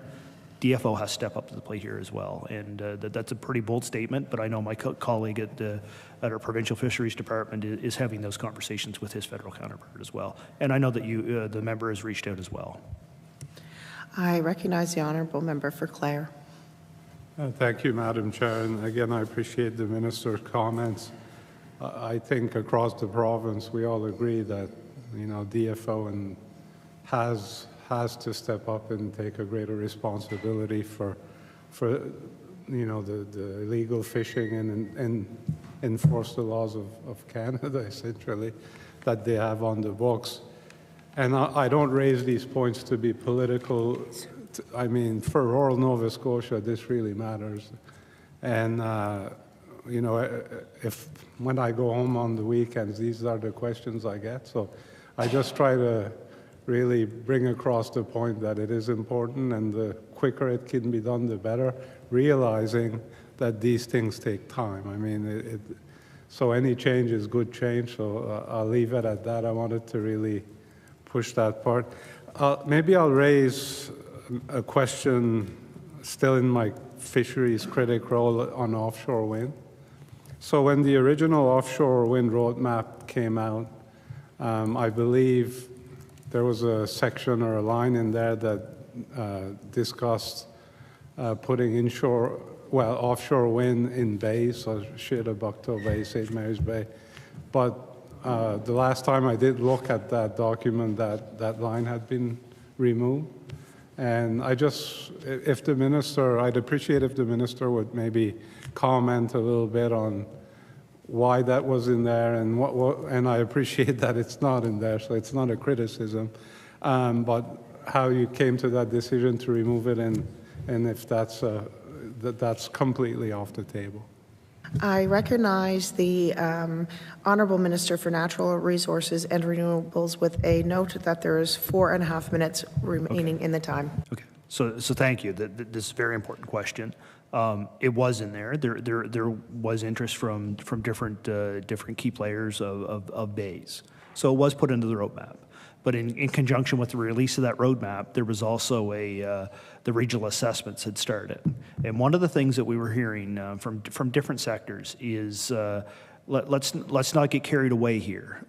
There's the legislation, the Accord Act going through the federal level that we have to mirror the image here in Nova Scotia. So one of the asks that we were having at a conversation through the regional assessment communications we're having back at the department, put everything on hold until the legislation's in place and we can get the regulator in place to oversee that. Very quickly, we heard that as a government. We heard it loud and clear. I wasn't aware that it was taken off the website, so kudos. That's a good thing because we put a pause on that. We heard it loud and clear that let's wait till there's a regulator to oversee some of this. So we made that decision as a government. This is what we've heard. Let's put a pause on it. The honourable member for Clare. Thank you, Mr. Chair. And honestly, to me, that's an excellent that was taken off. I mean, those bays are essentially some of the most lucrative fishing grounds, and I think that's the right approach. Look, when you mentioned the regional assessment, I did attend a few of those meetings, the regional assessment for offshore wind development in Nova Scotia. I do like their approach where they're mapping wind and then they're looking at fishing effort, and try to cross-reference to try to focus on the areas where maybe there's less fishing activity. And I just want to maybe ask the minister if that's the approach or that's the preference that your department is going to take moving forward. The Honourable Minister of Natural Resources and Energy. Thank you. And renewables. It's all right, Mr. Chair. We'll forgive you. So very quickly, I don't think there's a whole lot of time left, but very quickly, both industries have to coexist. We do not want one industry pitting against the other. Fishing's been here for decades, hundreds of years in the economy in Nova Scotia. It's not the intent to pit them against each other. I'm glad to hear you say you attended the regional assessment. I'm glad to hear you say you like that process, because I am getting feedback that this is just the first step of consultation for the fishers. We're listening loud and clear. We do not want to pit them. I got to speak at a summit yesterday about ocean technologies that are coming on board. Fishers will also have other opportunities to play a key role in this transition and this industry. And look, it's the first part of a process in consultation. We are not ignoring the fishers. They're going to have many other avenues to have a voice at this as well. But certainly the regional assessment's there for a reason. I'm glad to hear you say that you attended and that the process looks like it right now that it's working. That's good feedback for our department to hear. The Honourable Member for Clare with 1 minute and 20 seconds left. Okay, well, maybe I'll just finish on this. So if I'm correct, you just not long ago came back from Europe to look, well, I know, so to look at offshore wind. Maybe you weren't part of that delegation, but okay. The Honourable Minister of Natural Resources and Renewables, a quick answer in 50 seconds. So yeah, my wife would be surprised if I was in Europe. I'd be surprised. I didn't, but staff were there. So yeah, just because of the legislative process, I haven't had a chance to get a full briefing. But I know that many of those jurisdictions have already been to Nova Scotia to talk to our department, some of them directly to me as minister. And there's a lot of enthusiasm all over the world and lots of excitement about renewable energy, and offshore wind is part of that. So certainly looking to carry this conversation on over the next few years as well, but I'm sure in the next few days in the legislature too. Don't know if the member can get a question in 10 seconds or not. If not, we'll just say that the time for the question from the Liberal Party has expired. I now recognize the honourable member for Dartmouth North. Thank you very much, Mr. Chair, and thanks, Minister, and all the staff. I just want to say, you know, I'm a big fan of a lot of the programs, of you particularly, of a lot of the programs that the department is working on. I'm a big believer in efficiency, and in spite of the political, you know, whatever circus in question period around, you know, the NDP not wanting money to go to efficiency one, et cetera, I will say that that's absolutely untrue, and that I'm a huge fan and user of the Efficiency One programs. In fact, I've had 3 energy home assessments because I can't get my life together enough to like get all of the work done with one assessment. So I'm keeping you in business, keeping them in business. But I do want to start with one question that's sort of a little bit of a, it's not, I'm going to start with energy poverty questions, but I want to start with this one. Recently, the federal government put a stop to the Greener Homes grant because it was overprescribed or oversubscribed, whatever that word is, which is great because people are taking advantage of it. I, in fact, got squeaked in there to get my solar panels on my house. But I'm wondering, I mean, it's a big chunk of cash, and people, because it was sort of promised by the federal government and now is being stopped, when in fact people might be, they may not have started their projects yet, but they're thinking about how to make their homes more efficient, and in conjunction with all the good programs we have in the province. I'm wondering if there's been any discussion of the province backstopping that $5,000 grant until the feds can get it started again. The Honourable Minister of Natural Resources and Renewables. So thank you, and certainly I appreciate your uses, and you and I have talked a little bit about your uses on efficiency programs. So yes, I get that. I also did hear you say that good programs that we've put into. So no, I just had to point that out as a pun. We did have this conversation earlier about the Greener Homes program. It was stopped because of the applications. It was the federal program. But what I will say is Minister Wilkinson and I do have a very good relationship. And what I'll say is there is a federal budget coming up in 2 weeks. I don't know what's in that federal budget. But before we go too quick to adapt another confusing efficiency program that would confuse Efficiency One a little bit more, let's sort of wait and see what's in that federal budget for efficiency programs. And I guess with that relationship that I do have with my counterpart, we will be asking for the best benefit that we can get for Nova Scotians. So let's see what happens in April 16th with the federal budget. I recognize the Honourable Member for Dartmouth North. Yeah, thanks. Well, that's fair enough. I can always write you a letter when, because hopefully we won't be here in 2 weeks when that budget comes down, but maybe we will be. Maybe I'll be able to ask you. So yeah, I wanted to start my questions around energy poverty and affordability. The Climate Action Plan set the goal of helping Nova Scotians, save more than $180 million on their electricity bills annually. Many Nova Scotians have seen their electricity bills increase, in some cases dramatically. Some people even have seen lately their electricity bills double. So how exactly is the government working to reduce electricity bills?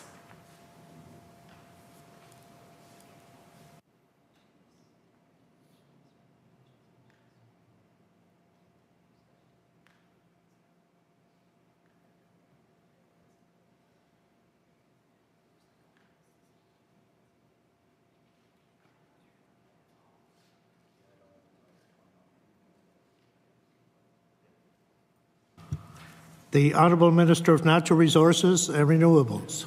So thank you. Just quickly on the previous question, one thing that didn't stop through the Greener Homes was the $3,000 for solar homes. That still does exist from the federal government. So there is still some programs there that can be optimized.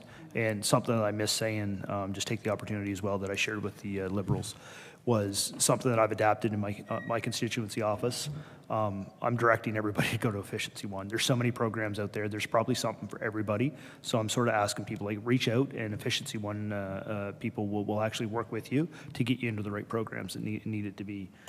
Sorry, now I lost my train of thought. Yeah, sorry, the affordability. So how are we decreasing? So we have the programs out for the heat pumps, low income, the upgrades to electrical systems, and other efficiency programs as such.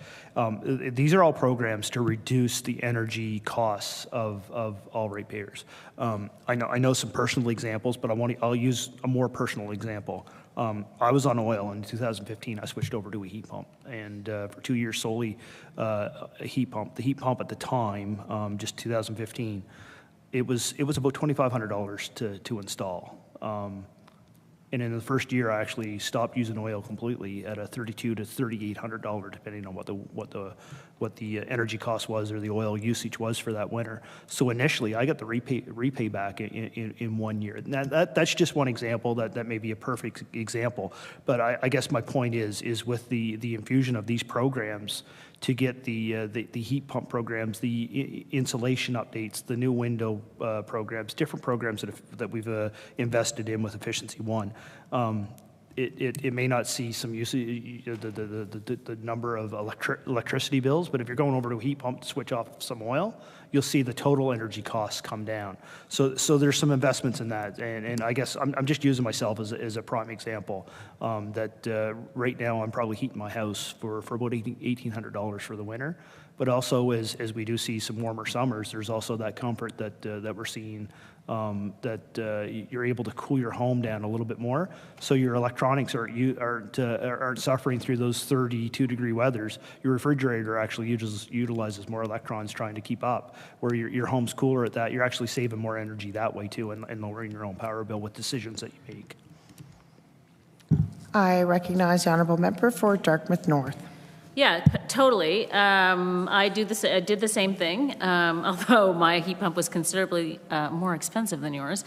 And I also heat for very cheaply now, and now I have solar panels, so I'm completely off oil, and now I'm generating some of my own power, which is awesome. But I'm also paying, I've got a loan for the heat pump from, the credit union, a low interest loan, and then I've got my solar panel payments. And I can pay those, and even with those, even if I calculate in the payments for both things, plus the usage, it's still way cheaper than it was. But I had to have the money up front to do that, or the ability to access credit. So I guess I'm talking about people, so I'm talking about people who don't have that opportunity. How are we working to reduce their electricity bills? But also, I'm talking about people who don't own their own homes. So in Dartmouth North, for instance, there's a huge, not huge, but there's two big communities of people living in, well, actually, if you count, one is a full market rental place, but it's like a community of townhouses. Where they're renting them, but they are extremely leaky and hard to heat, expensive to heat. And then there's public housing. So there's the public housing townhouses. Is there any attention being put to retrofitting public housing so that, because in fact, many of the people who come to us with exorbitant power bills are living in public housing. They're heated with electric heat, but there's nothing efficient about them.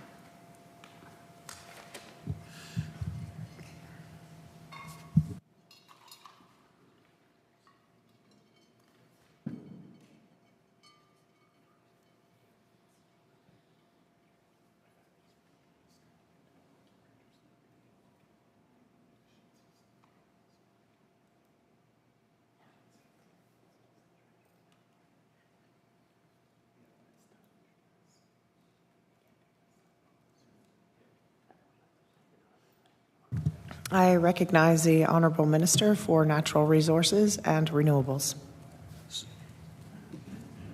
Yep. Okay. Thank you. So yes, thank you for the question. There are some programs that are taking place.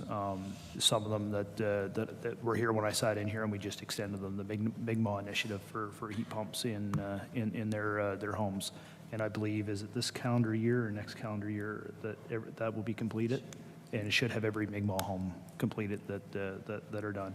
The African Nova Scotian community retrofits.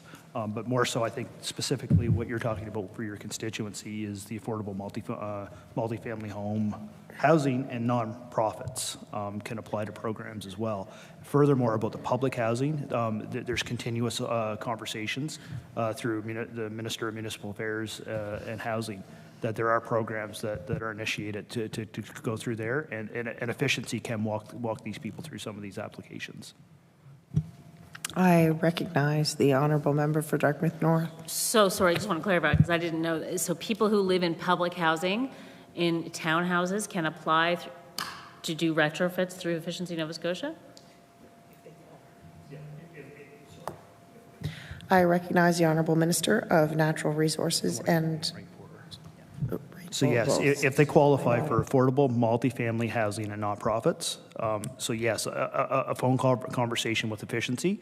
As far as the public housing, I'd probably direct you to the Minister of Municipal Affairs about that one, to see what is off the ground and what's taking place on that. But there have been conversations with that minister and the Department because those are questions that I hear in my constituency as well. I live in public housing, but I want to do the right part and be a part of this, and also those rental homes that they want to do the right part, or they're responsible for their power bill. How do we get the power bill down a little bit? So there are programs that we talk them through with Efficiency Nova Scotia as well. I recognize the honourable member for Dartmouth North. Great. And the question that's written here is, will the minister commit to further rebates or subsidies for low and moderate income households? So we've talked about what's in place now, but is there a plan for expansion of that budget line and those programs? I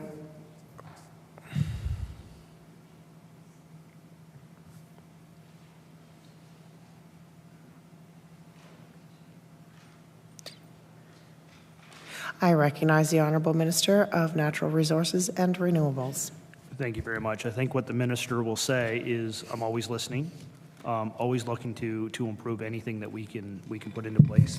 But part of that listening is also talking with Efficiency One and hearing their feedback. What are they hearing on the ground? What can make some of these retrofits better? Is there another type of technology that is being talked about out in the field that we can incorporate into some of these programs as well? So I guess in short, I'm always listening, always willing to explore something, and some great staff behind me that will do that investigation for us. And certainly, if there's a program that we can put in place that's going to better the usage and energy usage for Nova Scotians, we're certainly listening. I recognize the honourable member for Dartmouth North. Well, that segues nicely into my next question, because it is that a recent report from Efficiency One recommended the establishment of an energy affordability program for moderate income renters, citing that, quote, there is a notable gap in support for these renters and that energy efficiency funding should also be provided to landlords and building owners who have rental rates geared toward moderate income Nova Scotians, end quote. So we heard a similar thing in committee last year from the Ecology Action Centre, calling it an incentive split. This was in the news. I'm sure you were all following it.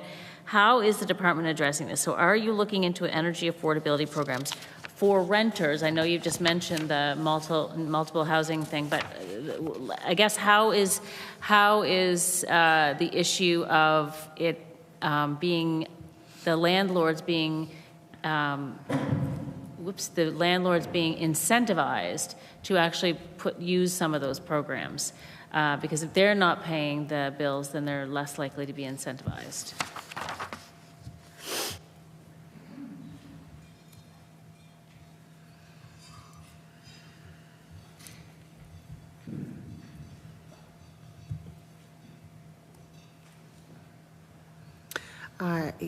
I recognize the Honourable Minister for Natural Resources and Renewables.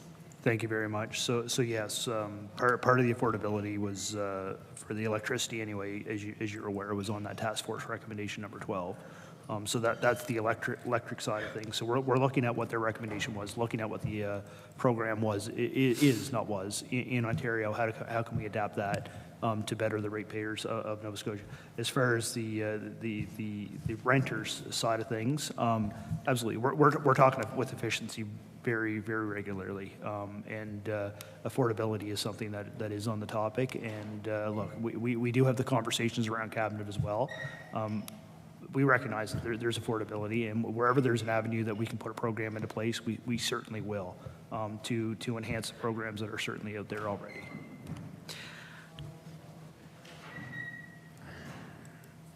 I recognize the honourable member for Dartmouth North. So can I take from that answer a commitment to making sure there's a program for, to help people who are renting, like I'm talking now in buildings who pay electricity, high electricity bills, where the landlord would be responsible for, these are market buildings, the landlord would be responsible for, applying for those programs.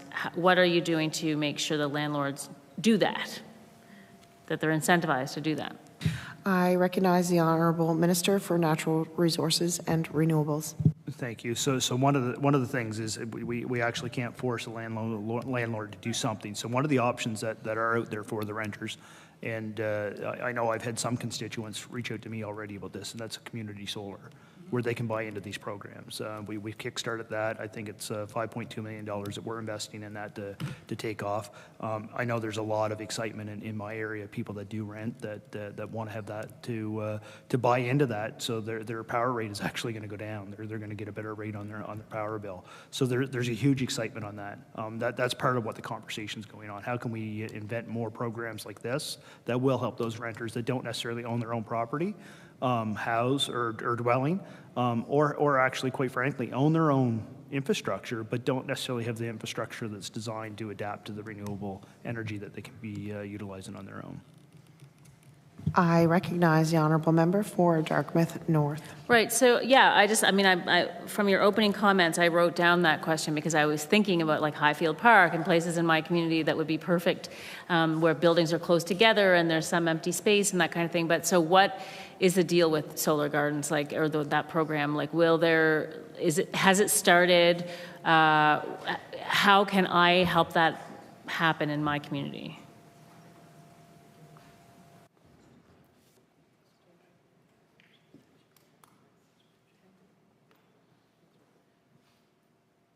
I recognize the honourable minister of Natural Resources and Renewables. Thank you very much. So as this is just getting off the ground, as the developers get going, you'll be able to subscribe to it.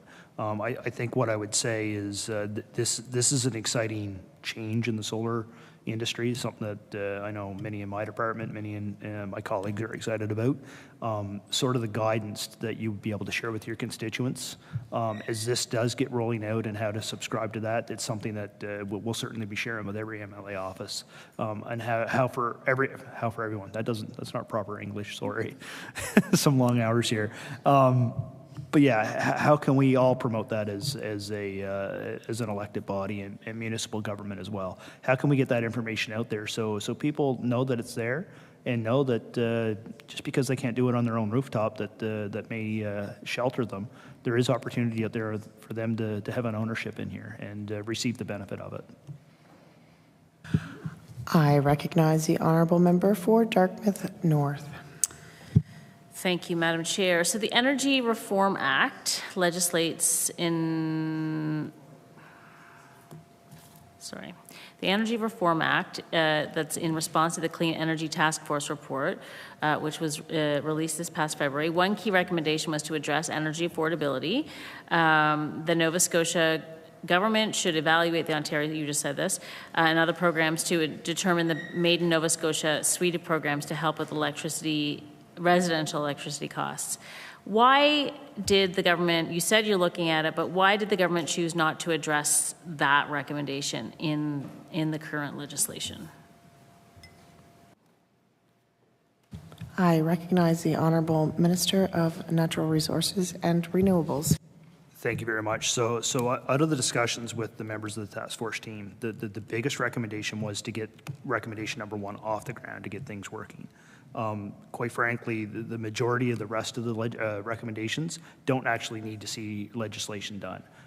As I had the conversation with the member from the Liberal Party, number 12, staff are already looking at that. Because we're moving quicker, maybe, if you will, on number 1, because we were able to table legislation right away. I mean, we were having conversations with the task force members. We sort of knew what was coming over the last few weeks of their study and reviews and things. So we were able to enact that, but heard very loud and clear from looking over that task force report that we had to get number 1 going, because it's going to be a year or 2 before that's actually off the ground and implementing. processes, but a lot of those other recommendations will be the responsibility of the new board set up and things. Having said that, number 12, staff are looking very much at what's going on in Ontario and other jurisdictions so they can have a report back to my desk. I recognize the honourable member for Dartmouth North. Yeah, because it seems like when that new body is in place, that its terms of reference would have to include that. So it seems like it may not be required in legislation, but I'm glad to know that it's being looked at, quite closely, because by the time that, whatever it's called, the system operator or the new regulator, whoever it is, will have to have a rate or a low income rate or whatever it is within its terms of reference. Anyway, you know that. But speaking of task force, can you provide an update on the work of the Energy Poverty Task Force? Do you expect recommendations from that work soon? Are you in conversation with the Energy Poverty Task Force in the same way that you've been with the other task force, in terms of being ready to accept recommendations and get moving? Is there a timeline to introduce any of those?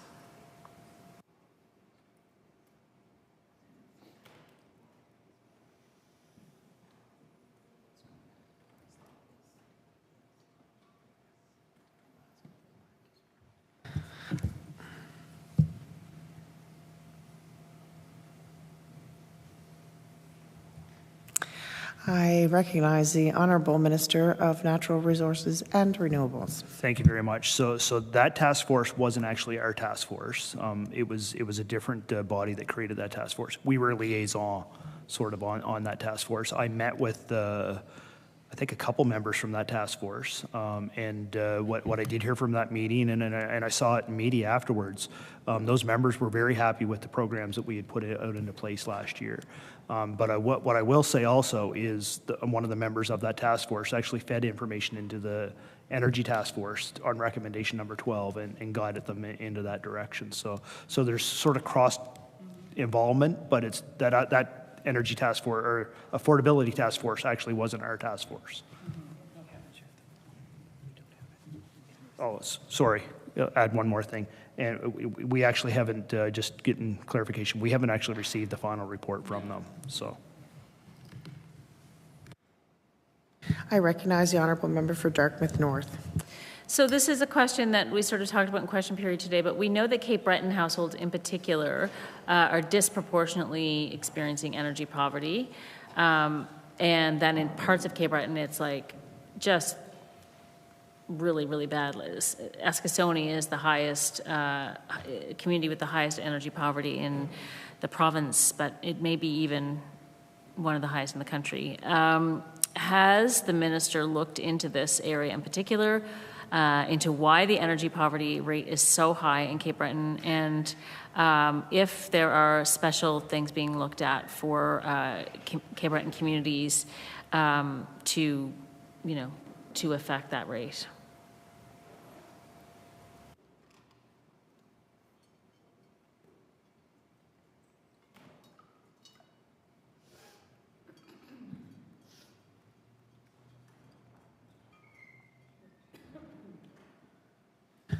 I recognize the Honourable Minister of Natural Resources and Renewables. So thank you very much. So yes, aware of it. It's I guess it's not the mandate of this department to I don't want to say the wrong thing here and offend the wrong person, because I don't want to make it sound like government's not doing something, but I guess it would be for our department to take the lead in conversation from community services on this one. Are aware of it. We do have a new Minister of Community Services that I've had the opportunity to spend a little bit of time with over our break last week, and there are conversations ongoing about affordability for energy affordability that, quite frankly, it is very important. It was a question on the floor of the legislature today, and I hope I put it across there that I recognize that fact, but we're hearing it all across the whole province, in my constituency as well. So this is something that would be in conjunction with more than just one department. It's our department's role to put out the programs as we receive the feedback and communications from other departments, if you will. So something that we do, and as minister, I do have my eyes on it. I recognize the honourable member for Dartmouth North.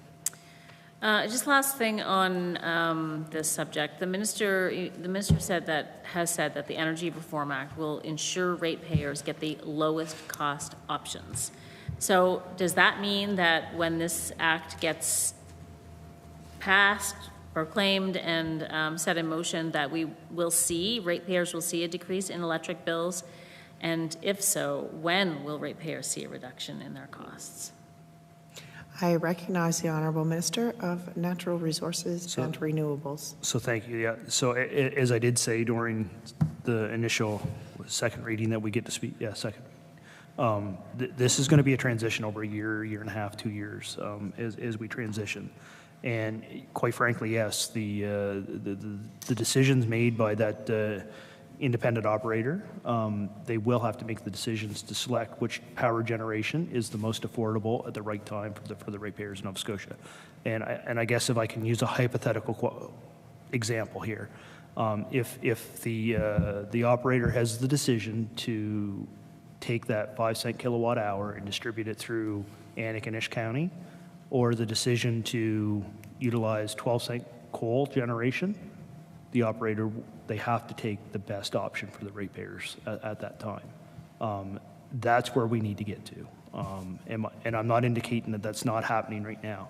I think, as I indicated earlier in conversation, when we released the task force findings, Nova Scotia Power responded quite positively about our process in this. They very willingly are going to be working with government. I've had some great conversations with Nova Scotia Power in the process in doing this. That's what the independent operator will be able to do, is make the right decisions for the right affordability and the right energy at the right time, so to speak. That is how we are going to see the most affordable power going into our grid system at that time. I recognize the Honourable Member for Dartmouth North. Great. I'm going to change sort of topics to kind of renewable energy questions. I wanted to start by asking a couple questions related to your opening statements.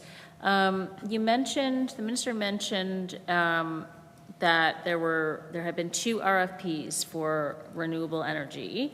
And one was like a year and a half, 2 years ago, and there was 10 projects, I believe you said. And then there's a second RFP, which is still open.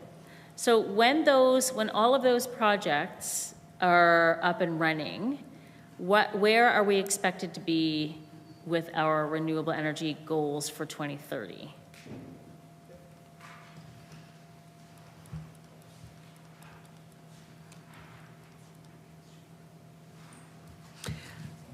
Nope.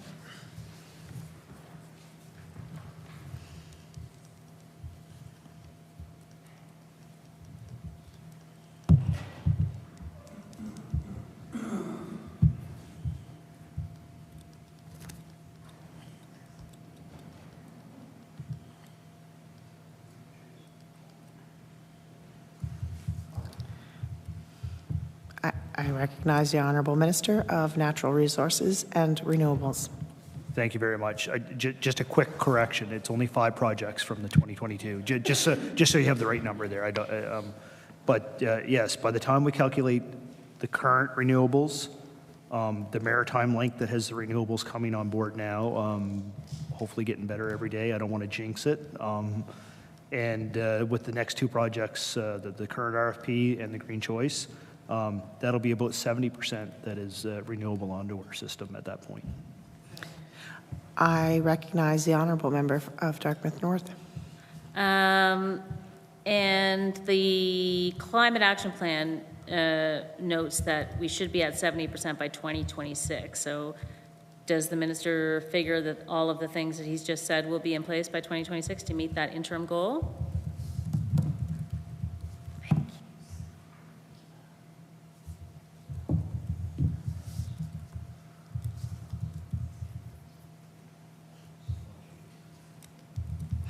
I recognize the Honourable Minister for Natural Resources and Renewables. Thank you very much. That is the intent. recognizing that supply chain issues, if they do stagger on, there could be a percentage here and there that we're off. But absolutely, by 2026, we anticipate that we will be able to meet that. And just even further to that, the commitment that we made 80% renewables by 2030, we believe we're going to meet the 80% before 2030 with the processes and projects that are sort of in the queue to line up with the further green choices and things. We believe we're actually going to exceed our 2030 targets. I recognize the honourable member for Dartmouth North. And what are we currently at with renewable sources? What percentage?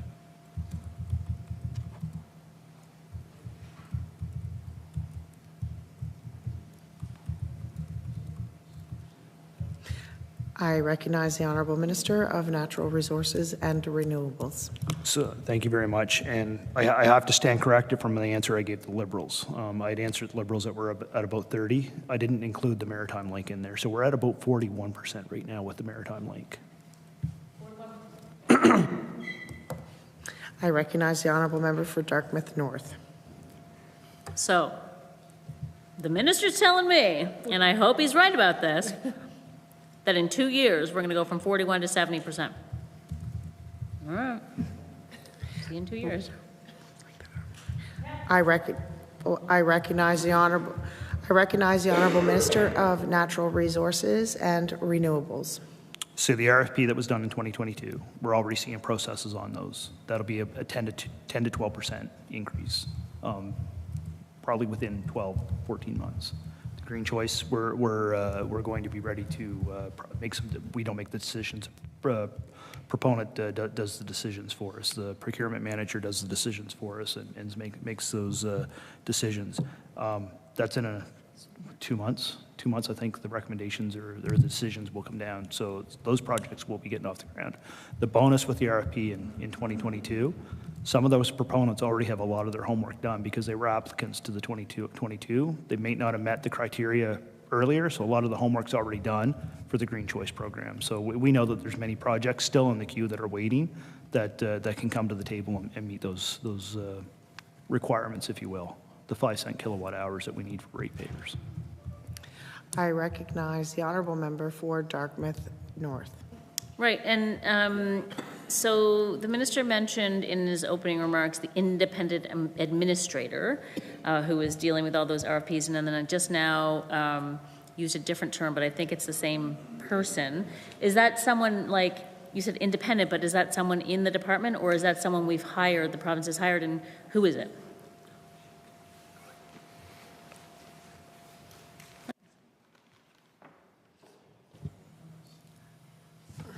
I recognize the Honourable Minister of Natural Resources and Renewables. Yes, I probably did refer to a totally different. I'm sure staff get frustrated with me all the time. I don't use the same lingo, but it is independent. It's outside of government. Their expertise is actually outside of the province, but they do have boots in the ground in the province. That was one of the requirements we made. We had to have somebody in the province having communication and decision power within the province as well. It's away from government. Those recommendations come to us, and those are the decisions that are made. I think I'm skipping one of your questions too. Coho, yes, Coho, and Coho. I'll get the definition of what the acronym stands for you, but Coho is the company that oversees it and puts those. Decides who the 5 projects would be, for example, in 2022. I recognize the Honourable Member for Dartmouth North. Thank you, Madam Chair. How much time? You have a total of 26 minutes. So the department is committed to increasing onshore wind generation to power 50% of the province's electricity, up from 20%. When does the minister expect this increase to be complete? What's the timeline? And does the minister know exactly how much the expansion will cost?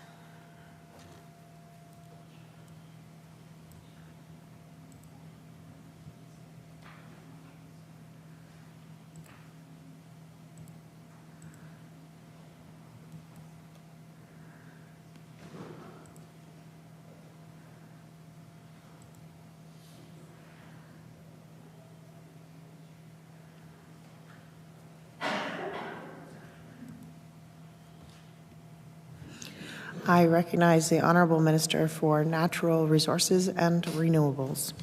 Thank you very much. So I'm going to table this chart at the end of the day. So I tabled it last session as well, but it's a flow chart of how we're going to get to 2030, and it expels it out. And sorry, I regret it to inform you too when you asked your last question about what percentage we were at with renewables today. I didn't speak about the solar that's already out there. So individual solar on rooftops.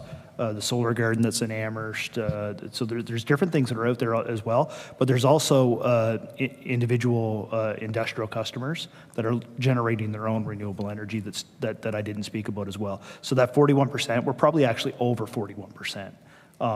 Over 41% already.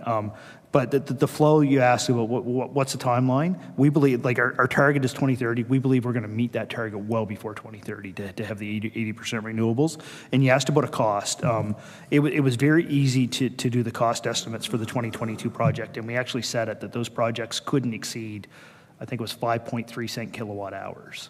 And how that is sort of dictated is the cost of infrastructure and labor and things that are incorporated into it. So to be very frank, it could be 6.3 cent kilowatt hours for the next project, which is still some of the cheapest form of energy all across Canada.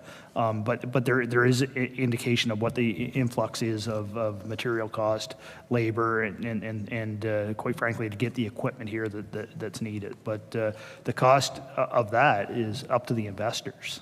Quite frankly, this is not something that the utility would have to go to the URB, because these are investors that are coming to Nova Scotia that want to take part in the renewable energy spectrum and receive their rate of return on the 5 cent kilowatt hours, if you will, which is a benefit for all ratepayers and a benefit for the utility because they're not generating that power, if you will. I recognize the Honourable Member for Dartmouth North. Thank you. Now, I was actually asking specifically about onshore wind, but is that, so that's what you're talking about when you've answered that question? Okay. Will the expansion interfere with the province's protected area goals?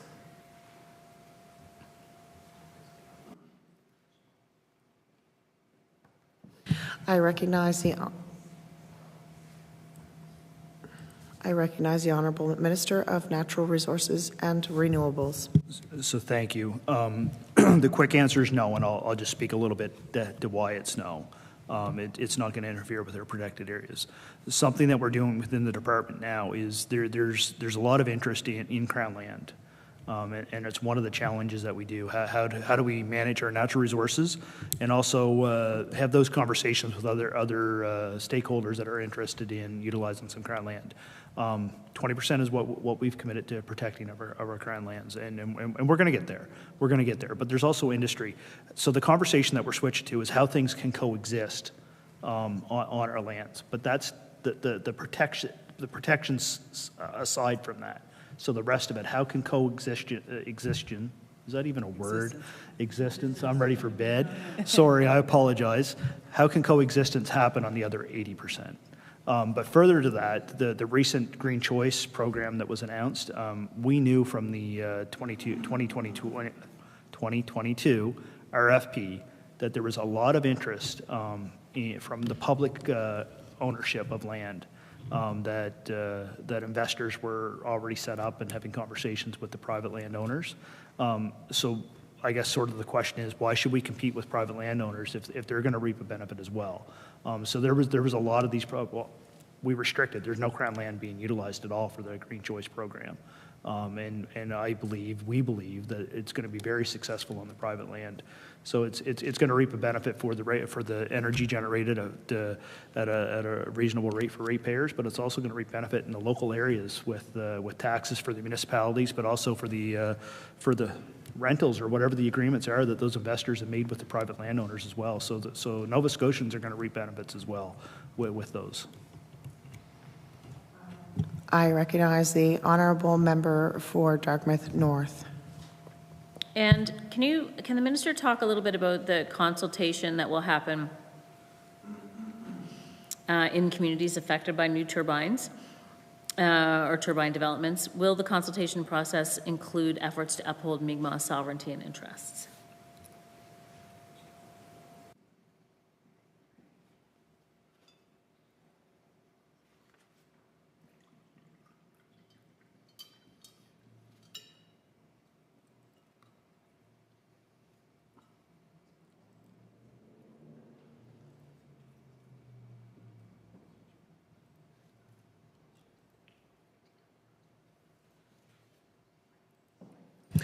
I recognize the Honourable Minister of Natural Resources and Renewables. Thank you very much. So to unpack it a little bit, I think every investor that's interested in coming to Nova Scotia to create the renewable energy already has a partnership or is working with the Mi'kmaq on some sort of partnership. So we're hearing that loud and clear, and we're hearing that back from the stakeholders at the First Nations as well, that they're interested. Secondly, there's a requirement through that COHO process that there has to be public engagement. There has to be public consultation, and there is some money in the budget for renewable energy that's going out through the community process. But I guess what I would say is the stakeholders and investors that are coming to our province, the ones that I want to hear from are the ones that want to include community and be involved with the community through the development of this and have those conversations. So those are the ones that I can get excited about. The aspect of coming in with demands, I don't buy that. I encourage the investors, if you want to come to Nova Scotia and do that and have community engagement and work with the community throughout the life of the wind farm, if you will, that's what I want to hear as Minister. I recognize the Honourable Member of Dartmouth North. Great. The climate, so the Minister mentioned a little bit about this when I was asking about efficiency projects, but I just wanted to check in with this specifically. The Climate Action Plan noted that the Mi'kmaq Home Energy Efficiency Program was still in a pilot stage. So I believe this is what the Minister was referring to when he talked about every Mi'kmaq home, or most Mi'kmaq homes, having efficiency work done. So anyway, is the program still active, and does it have long-term funding from the department?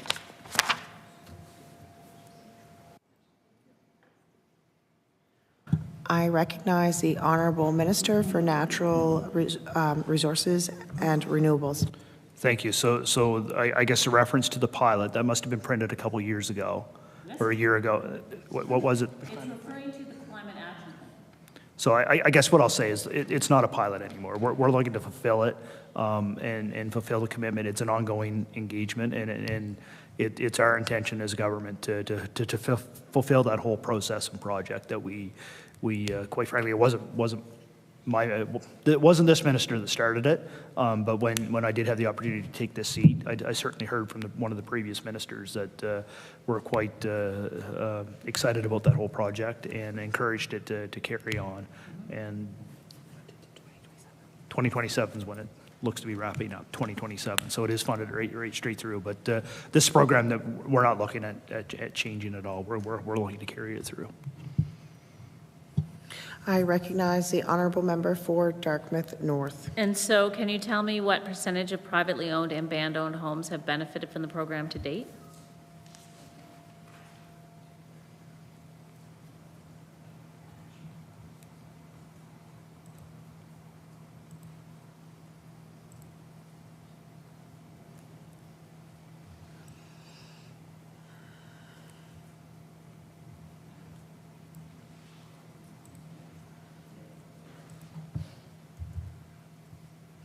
I recognize the Honourable Minister for Natural Resources and Renewables.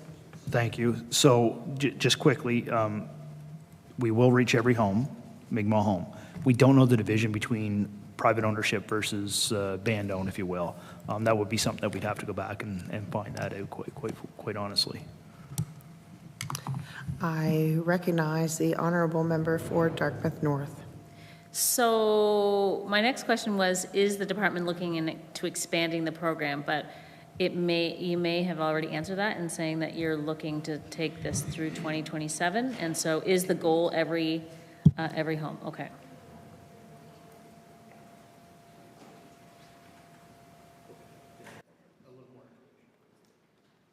I recognize the Honourable Minister of Natural Resources and Renewables. Thank you. So we're looking to reach every Mi'kmaq home, and just to give you a quick number, we're over 50% now. So that funding will go through to 2027. I'll be biased. I'll still be sitting here in 2027. We'll make sure that the rest of the 50% get done. All right. Is that fair?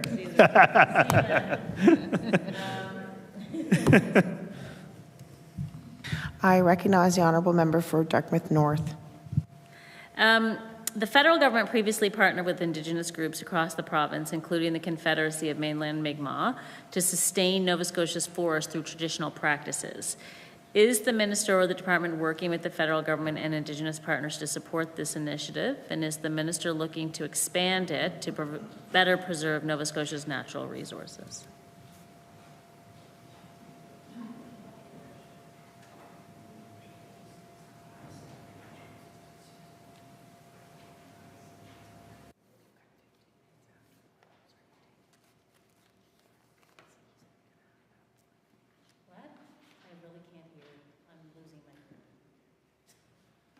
I recognize the Honourable Minister of Natural Resources and Renewables.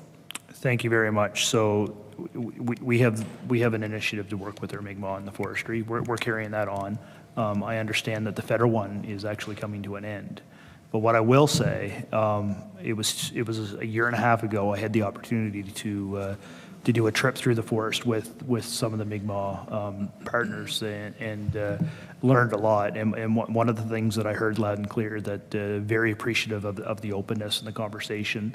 The ongoing conversations do take place.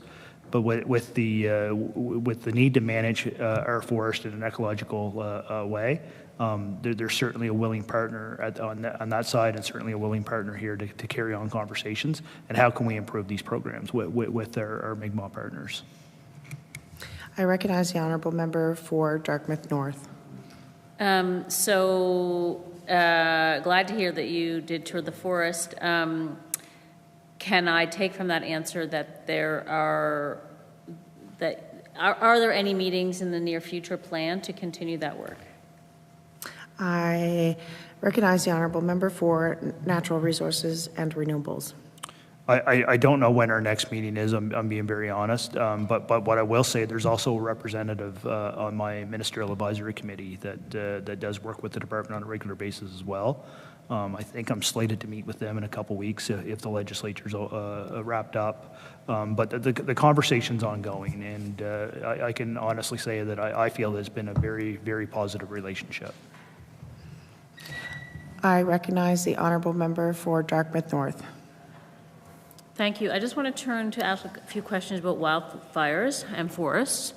And I meant to say this in my introduction, but on behalf of our caucus, I also wanted to say thank you to all of the many staff people who fought fires last year, and the people who fly the water bombers and all the things that natural resources employees do for our province. And it was just I hope it was a blip, but unfortunately I'm sure we will be seeing more and more. So the minister is trying to recruit members of the Fire Service Association of Nova Scotia to ensure that the province has a larger reserve of wildland firefighters. The deadline for application was March 1st. How many firefighters did the province recruit with that? And what is the rate of pay being offered to reserve wildland firefighters by the department?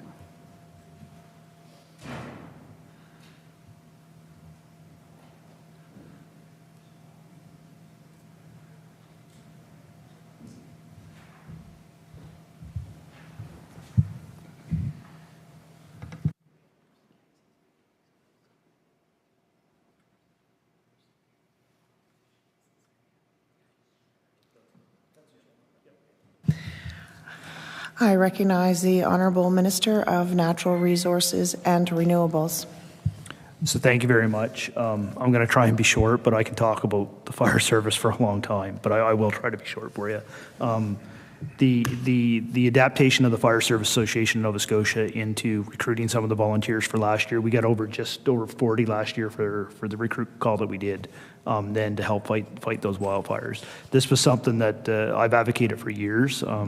fortunately or unfortunately, however you want to look at it, myself and the Premier were in a position that we could ask for that to happen. It did happen.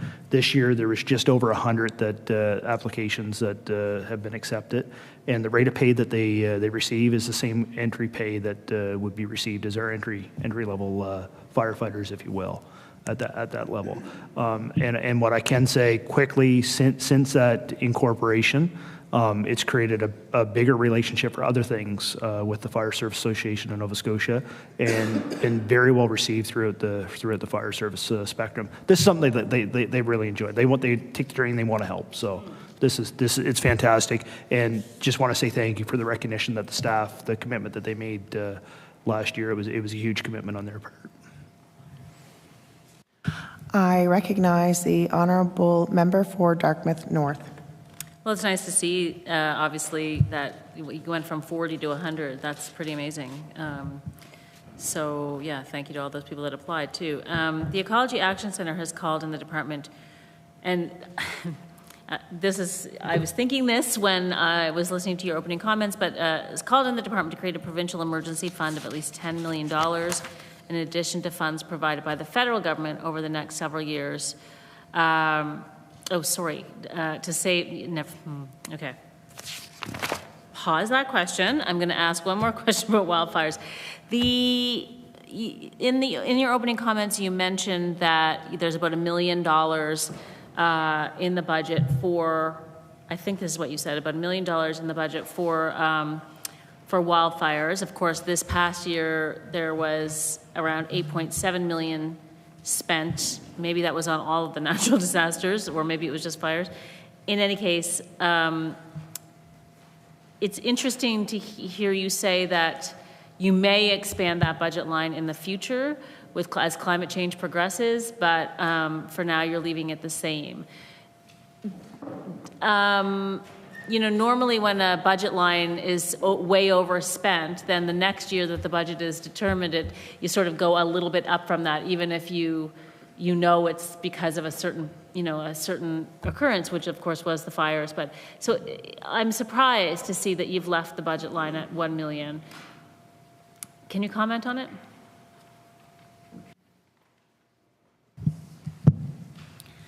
I recognize the honourable member, I recognize the honourable minister for natural resources and renewables. Thank you very much. It actually is an increase for this year. It used to be 800,000. And we do have authority in an emergency situation to overspend, but it's actually going to $1 million this year, and that's why the comment that we project that years to come it's with changes, and certainly recognize the fact that it's expected Nova Scotia is going to have to combat wildfires. I certainly hope not, but it's something that we need to be prepared for.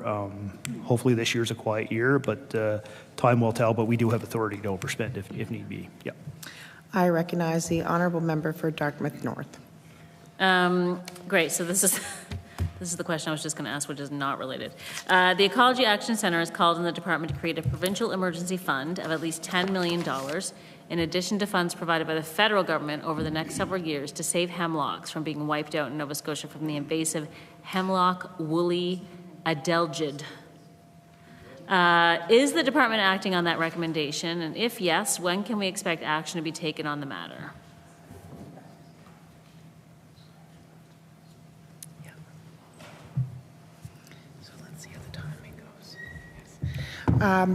I recognize the Honourable Minister of Natural Resources and Renewables with a note that there is 5 minutes and 7 seconds remaining. Okay.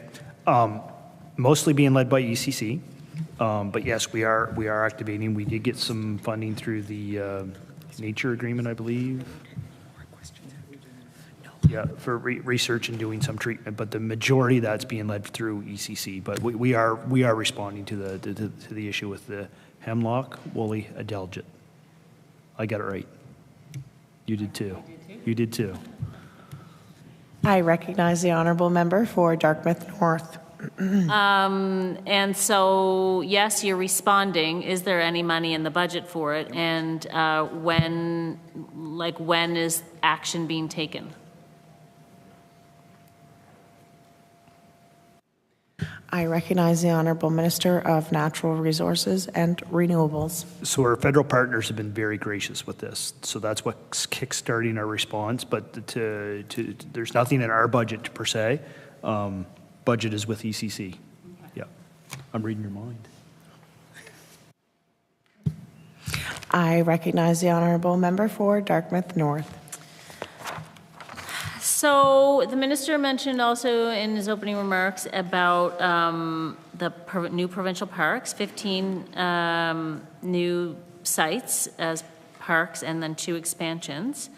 When can we expect to see more sites added to the list to bring it up to the goal of having 205 total provincial parks?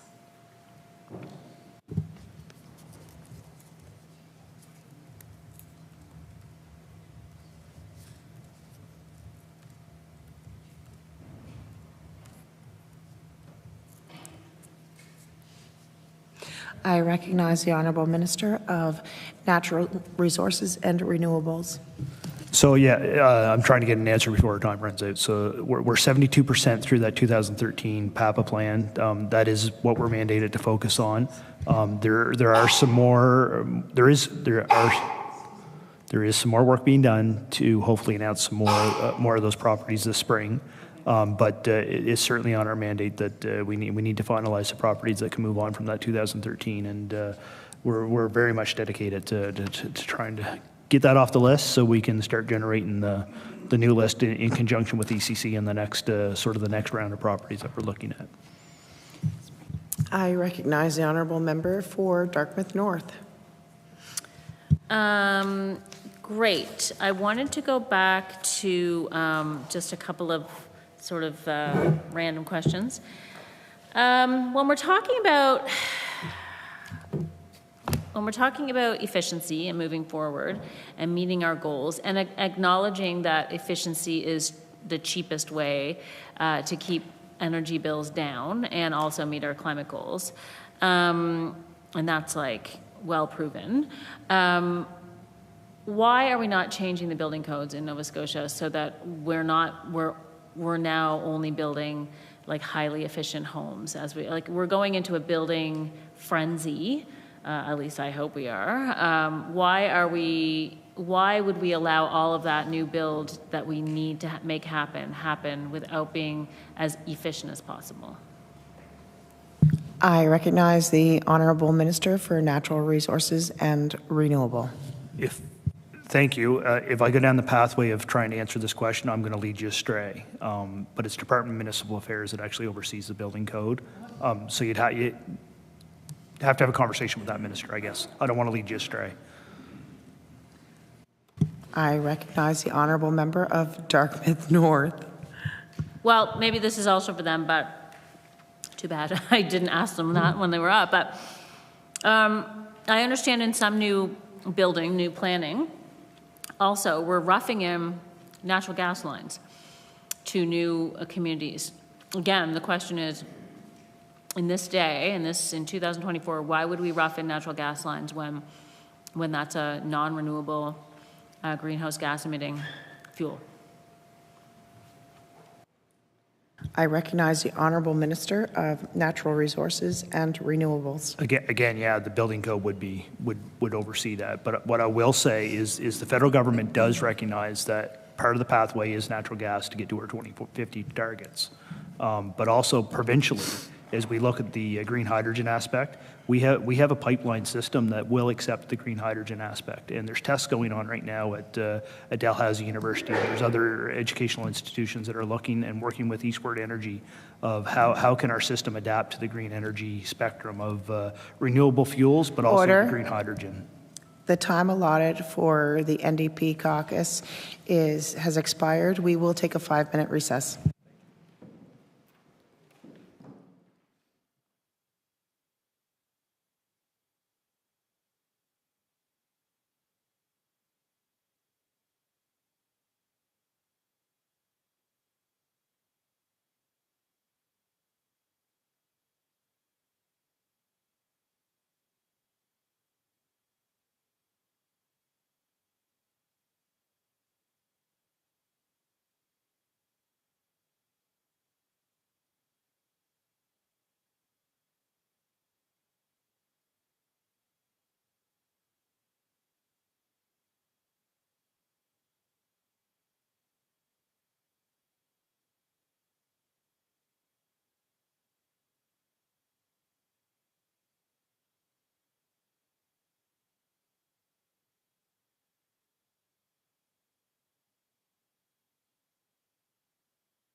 Order.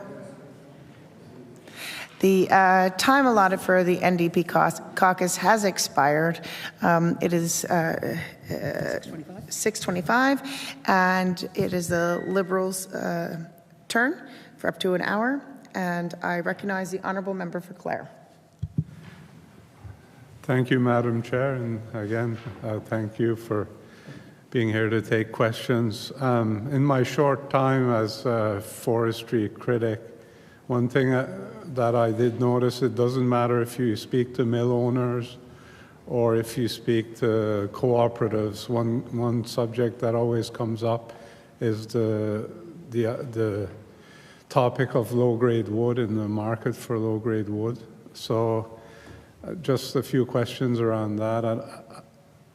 I don't know if you could maybe talk a few minutes about what the department's plan is to try to address that situation, because it seems to be right across the board that's something that everybody in the forestry is looking to address.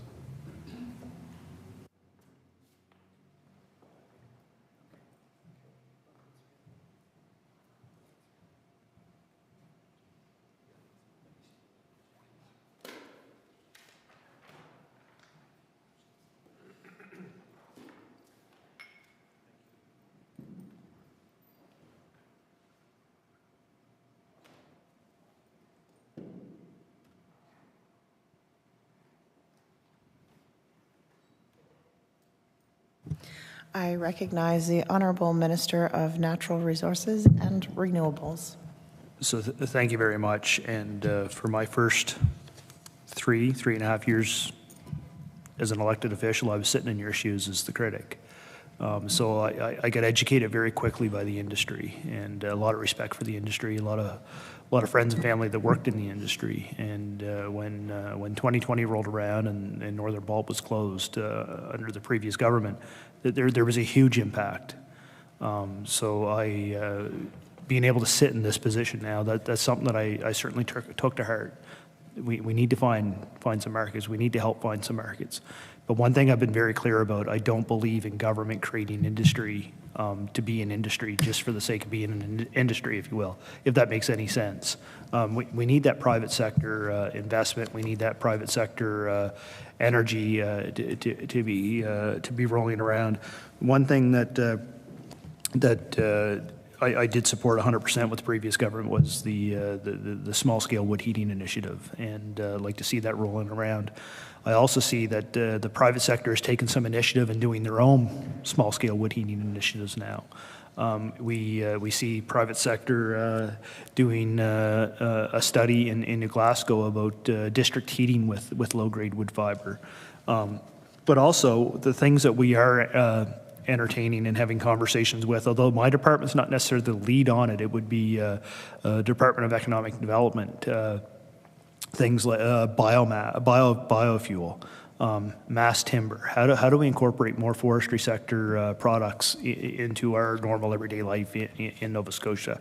There's ample opportunity here, and I guess what I've said over the last maybe 12 months is we've been climbing over a mountain ever since 2020, and we've been beating that mountain down and trying to find a pathway to success. And maybe that mountain's down to a molehill right now. But I heard it loud and clear from at the meeting at Forest Nova Scotia. I think actually the member was in attendance at Forest Nova Scotia when the president got up and acknowledged, yeah, we're going through some hard times right now, but for the first time in a long time, we're seeing the light of day. And I think that's because of the work and commitment and support that the sector sees all around. We have some very good paying jobs, and one of the other bonuses was I had an opportunity to speak at the Professional Professional Foresters Association this morning in Truro. But ironically, on Monday morning, I got to speak at a school in River Hibbert, and for the first time since being elected, in a school talking to a class, an O2 program, there were people there that were actually talking about forestry being a career opportunity, not just a passing summer job, but an opportunity to have a career in the forestry world. And why? That's partially because one of the instructors in River Harbor got to go on that teacher's tour that the forestry sector put on every summer. And I certainly encourage anyone that knows a teacher to get those teachers out and take an opportunity to do those tours. Because there is a huge career opportunity out there in our forestry sector, and it's not just sitting in a harvester selecting trees that have to be harvested to go to a mill. There's mapping that takes place. There's soil nutrients. There's so many opportunities in our forestry sector. We build our province on the 3 F's: forestry, farming, and fishing. And there's no reason for the next 100 years that forestry is not a part of that. So I certainly appreciate your recognition. I know your support. The sector knows your support as well as critic. I certainly hear that when I go around to talk to them, the support that they receive from you as well. And I think we have to sort of still keep our arms around the sector to make sure it stays on a path. But I do share the president from Forest Nova Scotia's ambition that I think we can finally see some light at the end of the tunnel and share some celebration.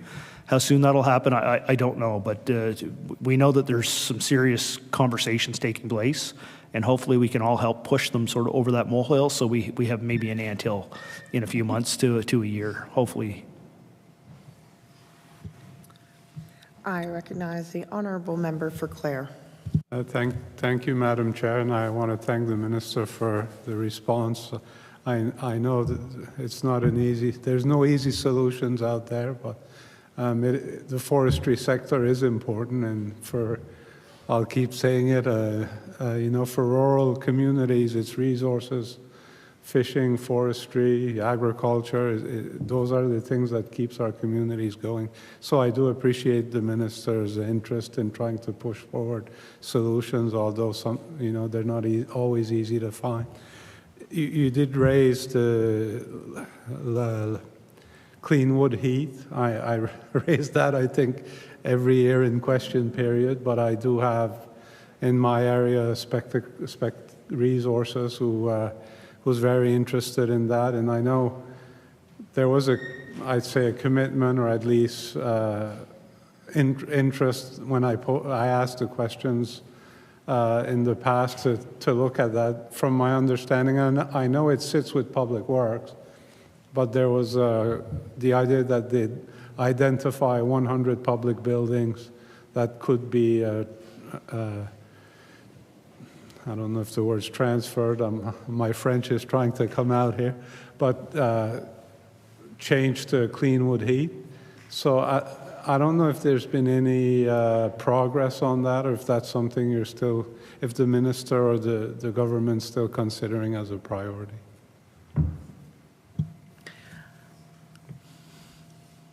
I recognize the Honourable Minister of Natural Resources and Renewables. Thank you very much. Yes, still a priority. I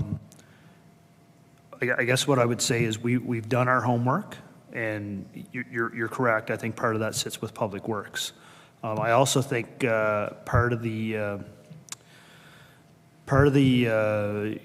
constituents that have reached out about it, part of that's a private issue that government wouldn't have any hand in except helping to guide where to look to and assist in that matter. But the public buildings, that would sit with Public Works. We've done our homework too. But one of the things that I think we can all advocate for, doesn't matter where we're at in rural Nova Scotia or urban Nova Scotia, is any new construction builds, larger scale builds, we need to look at this as an option. It's not only affordable fuel for heating, but it's a fuel that's made right here and renewable right here in Nova Scotia. And when you look at the projects, and I'm sure you've watched the video on YouTube from the school in Cape Breton, where they're putting the wood chips in and utilizing the low grade wood fiber and the residuals, if you will. Where they utilized it for 2 years and completely replaced all the bunker C oil that would have typically been burnt in that system, and replacing it with cheaper, readily available fuel that's right here in Nova Scotia. We're keeping that money right here. rather than an off coast somewhere to a different company. I think that's something we can celebrate. But even more importantly, when you look at that and look at what the emissions are coming out of it, a small ash bucket of ash that can be utilized in agricultural settings, and the emissions coming out, majority is water vapor. The majority of it's water vapor, and it's a good news story. I think you know, and you're asking the questions, or the members asking the questions to advocate for his area, and I know the member appreciates as well that the government's advocating for this too.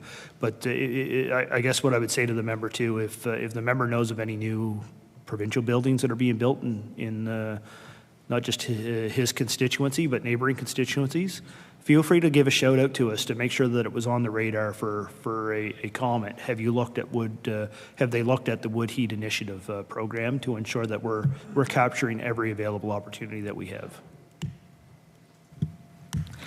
I recognize the honourable member for Clare. Thank you, Madam Chair, and I want to thank the Minister for his answer.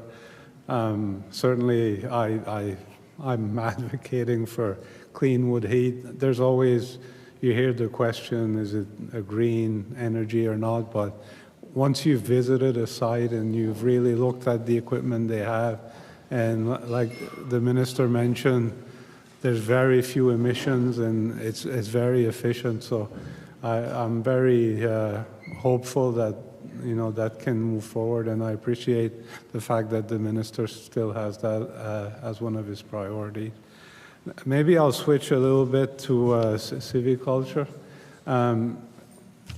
Again, I'm somewhat new in the role, but from what I had some conversations where the rate for private land has not increased since, I was told, since 1999, and there's a review, and feel free to correct, the Minister can correct me if I don't have it right, but that it should be done by 2025. I don't know if you want to, the Minister could speak a little bit about that.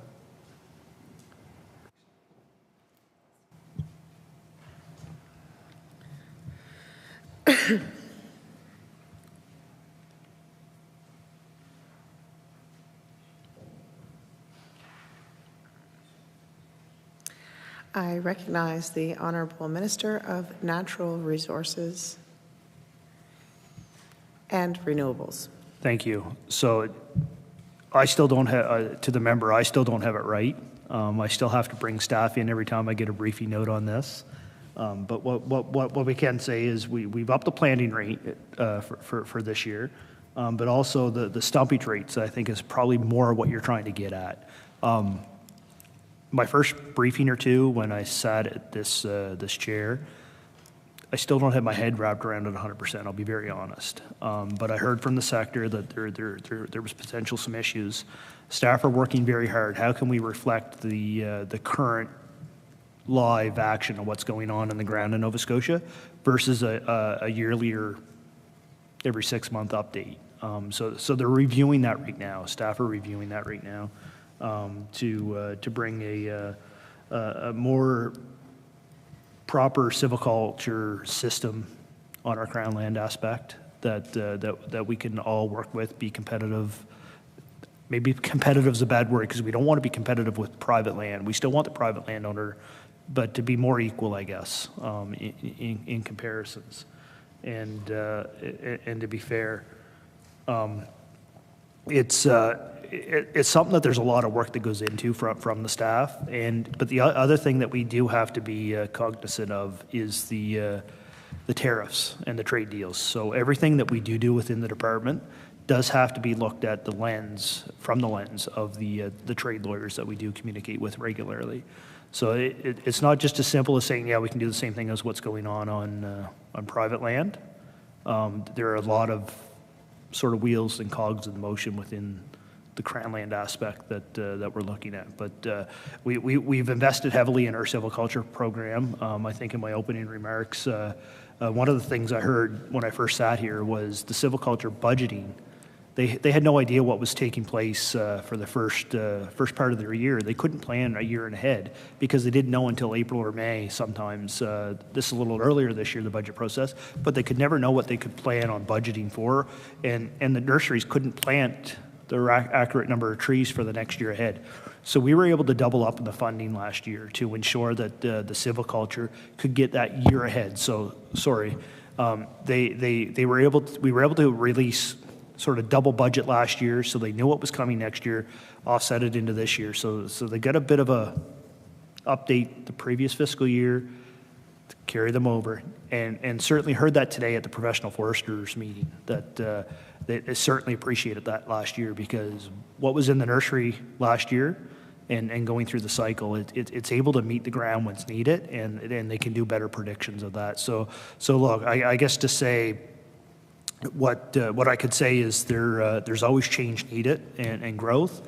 I think we are responding to the accurate things, but there are things that are constraining us, such as the trade deals, that we really can't oversee some of those things too. But it is a work in progress, and quite honestly, I'm still wrapping my head around it too.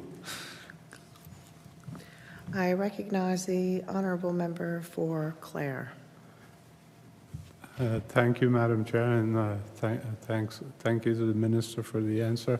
Just for my own, I guess, clarification, was I correct when the review was supposed to be done in 2025, and is there any chance that that will be completed earlier? Because one thing that was raised is that any increase has to be legislated, if I understood that correctly. Is that correct?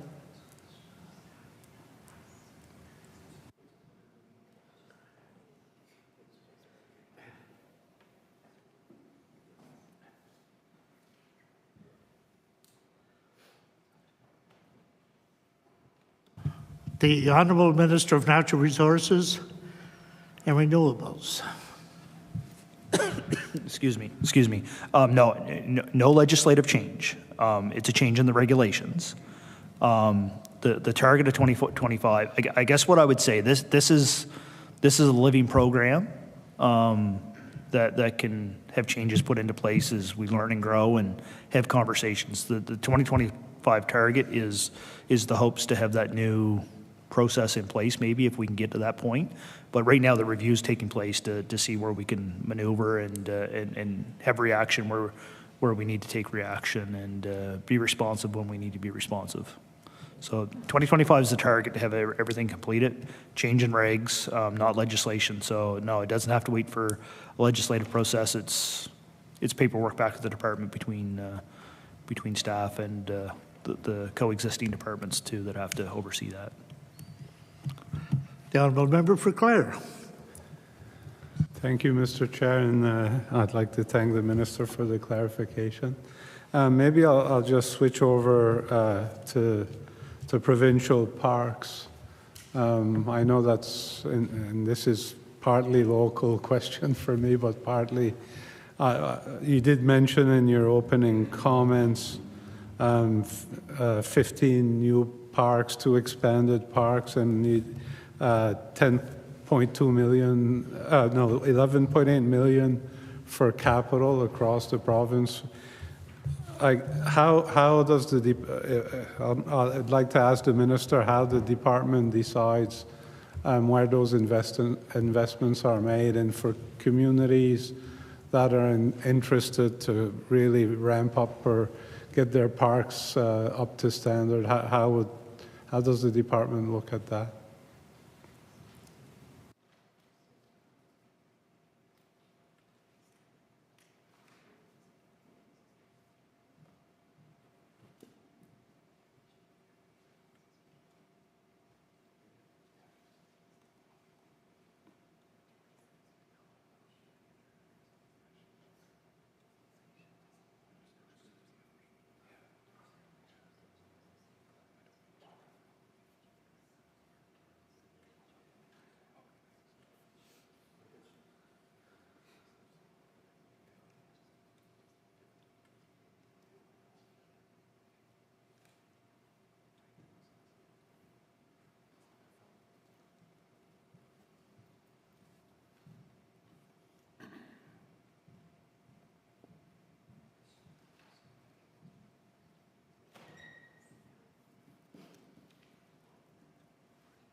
The Honourable Minister of Natural Resources and Renewables.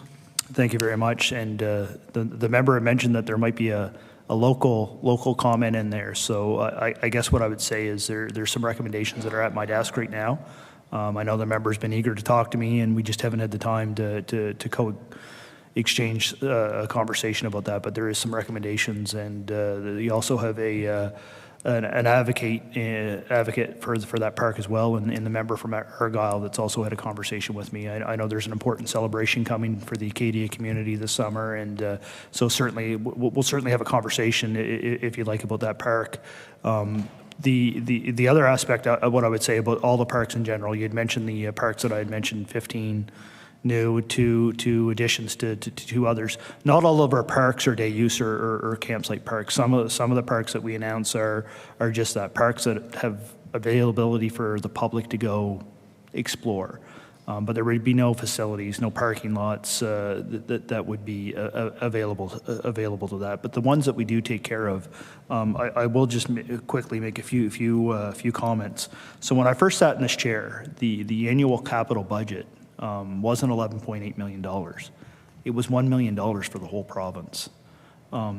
So we're very proud that we've been able to increase that, because our parks do get utilized. Our parks are utilized a lot, and not just from our residents, from tourists and visitors that do come to our province, because we do have a beautiful scenic ocean playground, if you will, to sort of paraphrase our license plates, if you will, bit of a cliche. But how does that get divvied up? There's a few things that play into that decision factor. And one of those that is very important is the safety of parks. So recently, as you're well aware of, there's been a lot of damage to a lot of parks in the last 2 to 3 years because of storm damages. So with some of the repairs, we do have to invest into some repairs. And unfortunately, it's just the nature of the beast. Some of the parks do have to take their line, which is the most safety concerns that have to be investigated first. Can some of the other parks take some temporary fixes until we can get there? And how long does a planning process go? Because there is a working plan for all the parks to ensure that there's investment going through all the different regions throughout the whole province. And that working plan is a living document, such as we saw the two storms, Rizzers Beach, for example. How does that play into the role of what we planned on doing last year versus what's actually going to happen this year, so to speak? So storm damage, but there's also the accessibility component, because we want to be we want to be accessible to as many people in Nova Scotia and as many visitors as possible too. So the accessibility factor plays a key role into that. And I know that municipalities have played a role in assisting with our parks as well. And I know the minister or member knows that all too well with the relationship with the park down there in the municipality. But it's something we're very proud of. The budget to go from $1 million a year to $11 million. And to be very honest, there's a long working list of a lot of projects that have to get done. To ensure that we have a safe, beautiful area to play on when we allow our visitors and our residents to be moving in there. So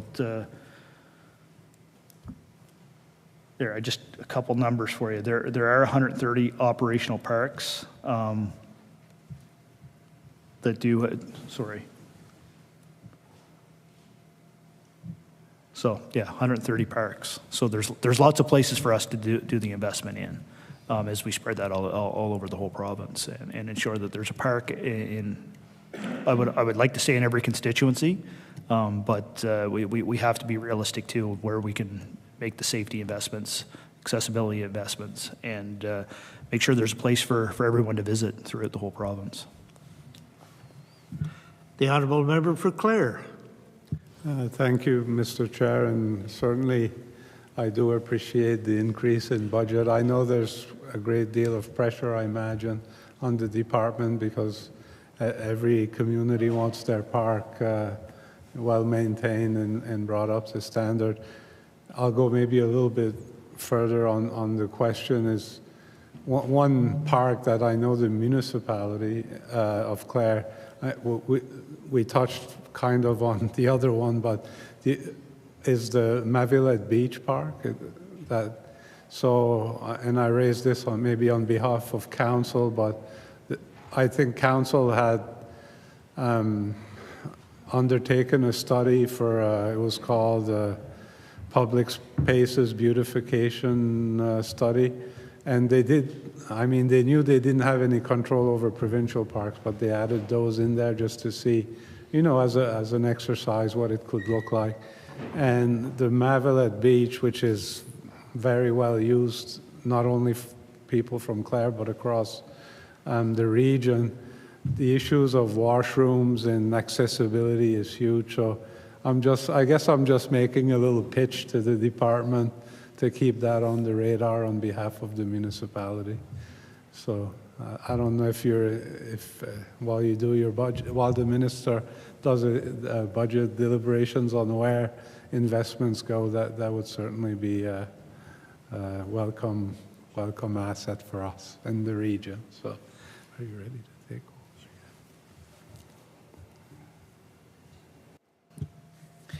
I recognize the Honourable Minister of Natural Resources and Renewables.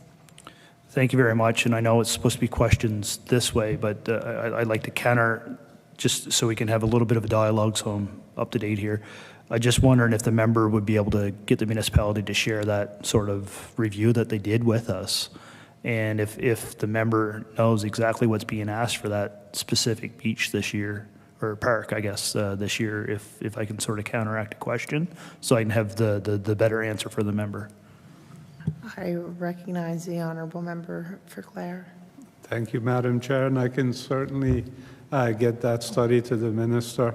I think the idea of the municipality undertaking that study was not to just ask the province to, to do all the work themselves, but to look at ways to partner with the department to get some improvements to the area. So certainly more than happy to get that from the municipality and share that with the minister. Order. Sorry. I recognize the Honourable Minister of Natural Resources and Renewables. Thank you very much. Municipalities are great relationships with our parks, and there's dialogue on many parks throughout the province. Did you know specifically what the municipality might be asking for this year? Does the member know? Sorry. I recognize the Honourable Member for Clare. I think, thank you, Madam Chair. I think the priority, I would have to look at the study again, but certainly the priority would be washrooms at the Mavilet Beach and improvements to the boardwalks for sure. There hasn't been much work done there in the past, and I think this might be an opportunity to at least look at it, especially with the World Acadian Congress. That was part of the impetus to try to get the study going in hopes that they could get some of those public spaces improved. So, and they are working on their own parks so they have done quite a bit of work. So I'll get that to you, to the minister, sorry. And with that, I'll pass. Okay. I recognize the Honourable Minister of Natural Resources and Renewables. So thank you very much. So what I can say, that's a very important celebration that's coming to Nova Scotia. You're going to celebrate some of your heritage, but the history of Nova Scotia as well. So looking forward to it. I hope the member from Argyle can make sure we're all invited down for some celebration, some rappy pie, and maybe some visits to some of those parks this summer. But what I can tell you, without giving out too much information until the budget's passed,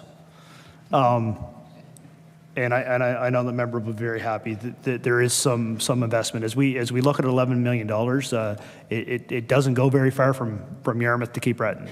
But we're looking at, as I said, doing some investment everywhere. But I can tell you there's some investment coming to that park this year. And I know staff are back here listening, know that the celebration's coming. And what I would say is no promises. We will certainly do our best to see what we can do with the weather that's coming and everything, but knowing that that celebration's coming this summer. But there is some investment coming, and I know you'll celebrate that.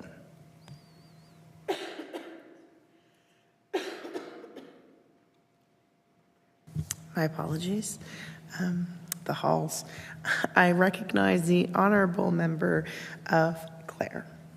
Thank you, Madam Chair, and I want to thank the Minister for considering that infrastructure, and as well thank the Minister for giving me the opportunity to ask some questions, and thank all of the staff. I know, watching estimates the last few years, I know how much work it must be, so just thank you to all the staff to make the Minister look good. So, so with that, I'll pass it off to my colleague from Cumberland North.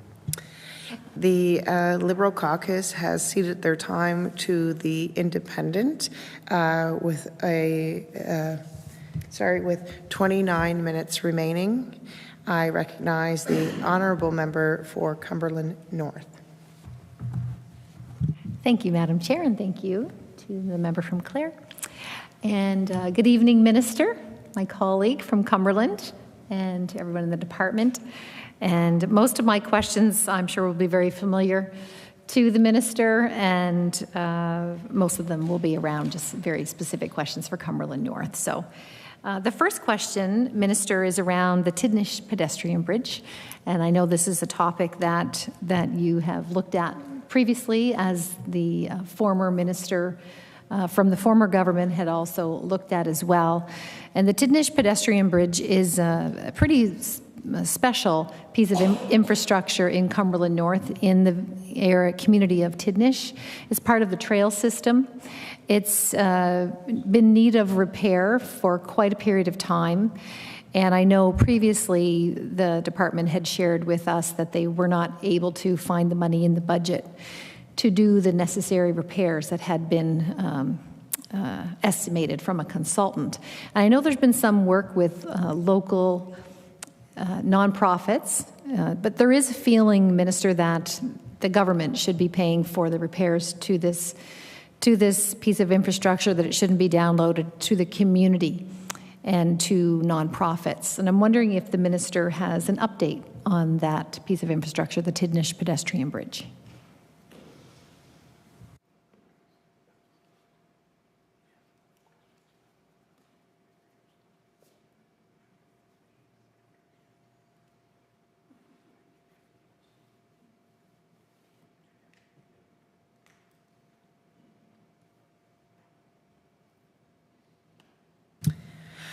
I recognize the Honourable Minister of Natural Resources and Renewables. Yes, thank you. So yeah, very familiar with the bridge. Still have not got there myself personally, and I regret to say that, being from Cumberland County. But I've heard a lot about the bridge, and yes, when I was critic, advocated very hard for the people at Tignish to get the repairs done to the bridge. And now, sitting here, as the minister, you do learn some more information. So there was a deal with one group. I don't think it was the ATV group. I think it was Snowmobilers group, and they took full responsibility out of that deal. The community group has come to the department now, and they want full ownership and are willing to put their part into it and do some things. Through that, I believe the community group has been informed that transition is trying to take place right now and move forward. I do know that I have a letter from the community group directly asking for some funding. Unfortunately, it's not my department that does the funding anymore. Or fortunately, depends how you want to look at that. But there is some dedicated funding that does go out to trail systems. It will connect a lot of our ATV trail systems throughout the network of Cumberland, but also into another economic benefit to bring into not just Cumberland County, but Nova Scotia through the New Brunswick trail system. So this is an important piece of infrastructure. To be very honest, it's a huge number that it was put into place to have the repairs. But having said that, the community group has been very active in getting some quotes, working hard on that. But before any of that can take place, that transition does have to happen. We have to have all parties, excuse us, trying to have a conversation over here. All parties have to be privy to that conversation and in agreements. So what I would say is there is some movement on this file, and I do feel positive that I don't know how quick it's going to come as an outturn, but there is a plan ahead in the community, and certainly I think the residents of Cumberland know whatever I can do that I'm going to try and push this through to see that connection. As we all know, ATV traffic, snowmobile traffic is a huge economic benefit that we're missing in Nova Scotia right now. We did have the opportunity to change some of the share the highway laws, and actually there's a meeting in Oxford in 2 weeks of Oxford wanting to be a ATV friendly community. So just a little bit of pitch for my own hometown that this has been something that they've asked for about 10 years, and there's an opportunity now that we can reap some of the benefits and share that. That's because there is infrastructure out there, and this is a vital link to bring some more of that economic benefit from another province to another. Not that we're competing, but that link does have to get repaired, and I do have a commitment there to keep on pressure on that. I recognize the honourable member for Cumberland North. Thank you, Madam Chair, and thank you to the Minister.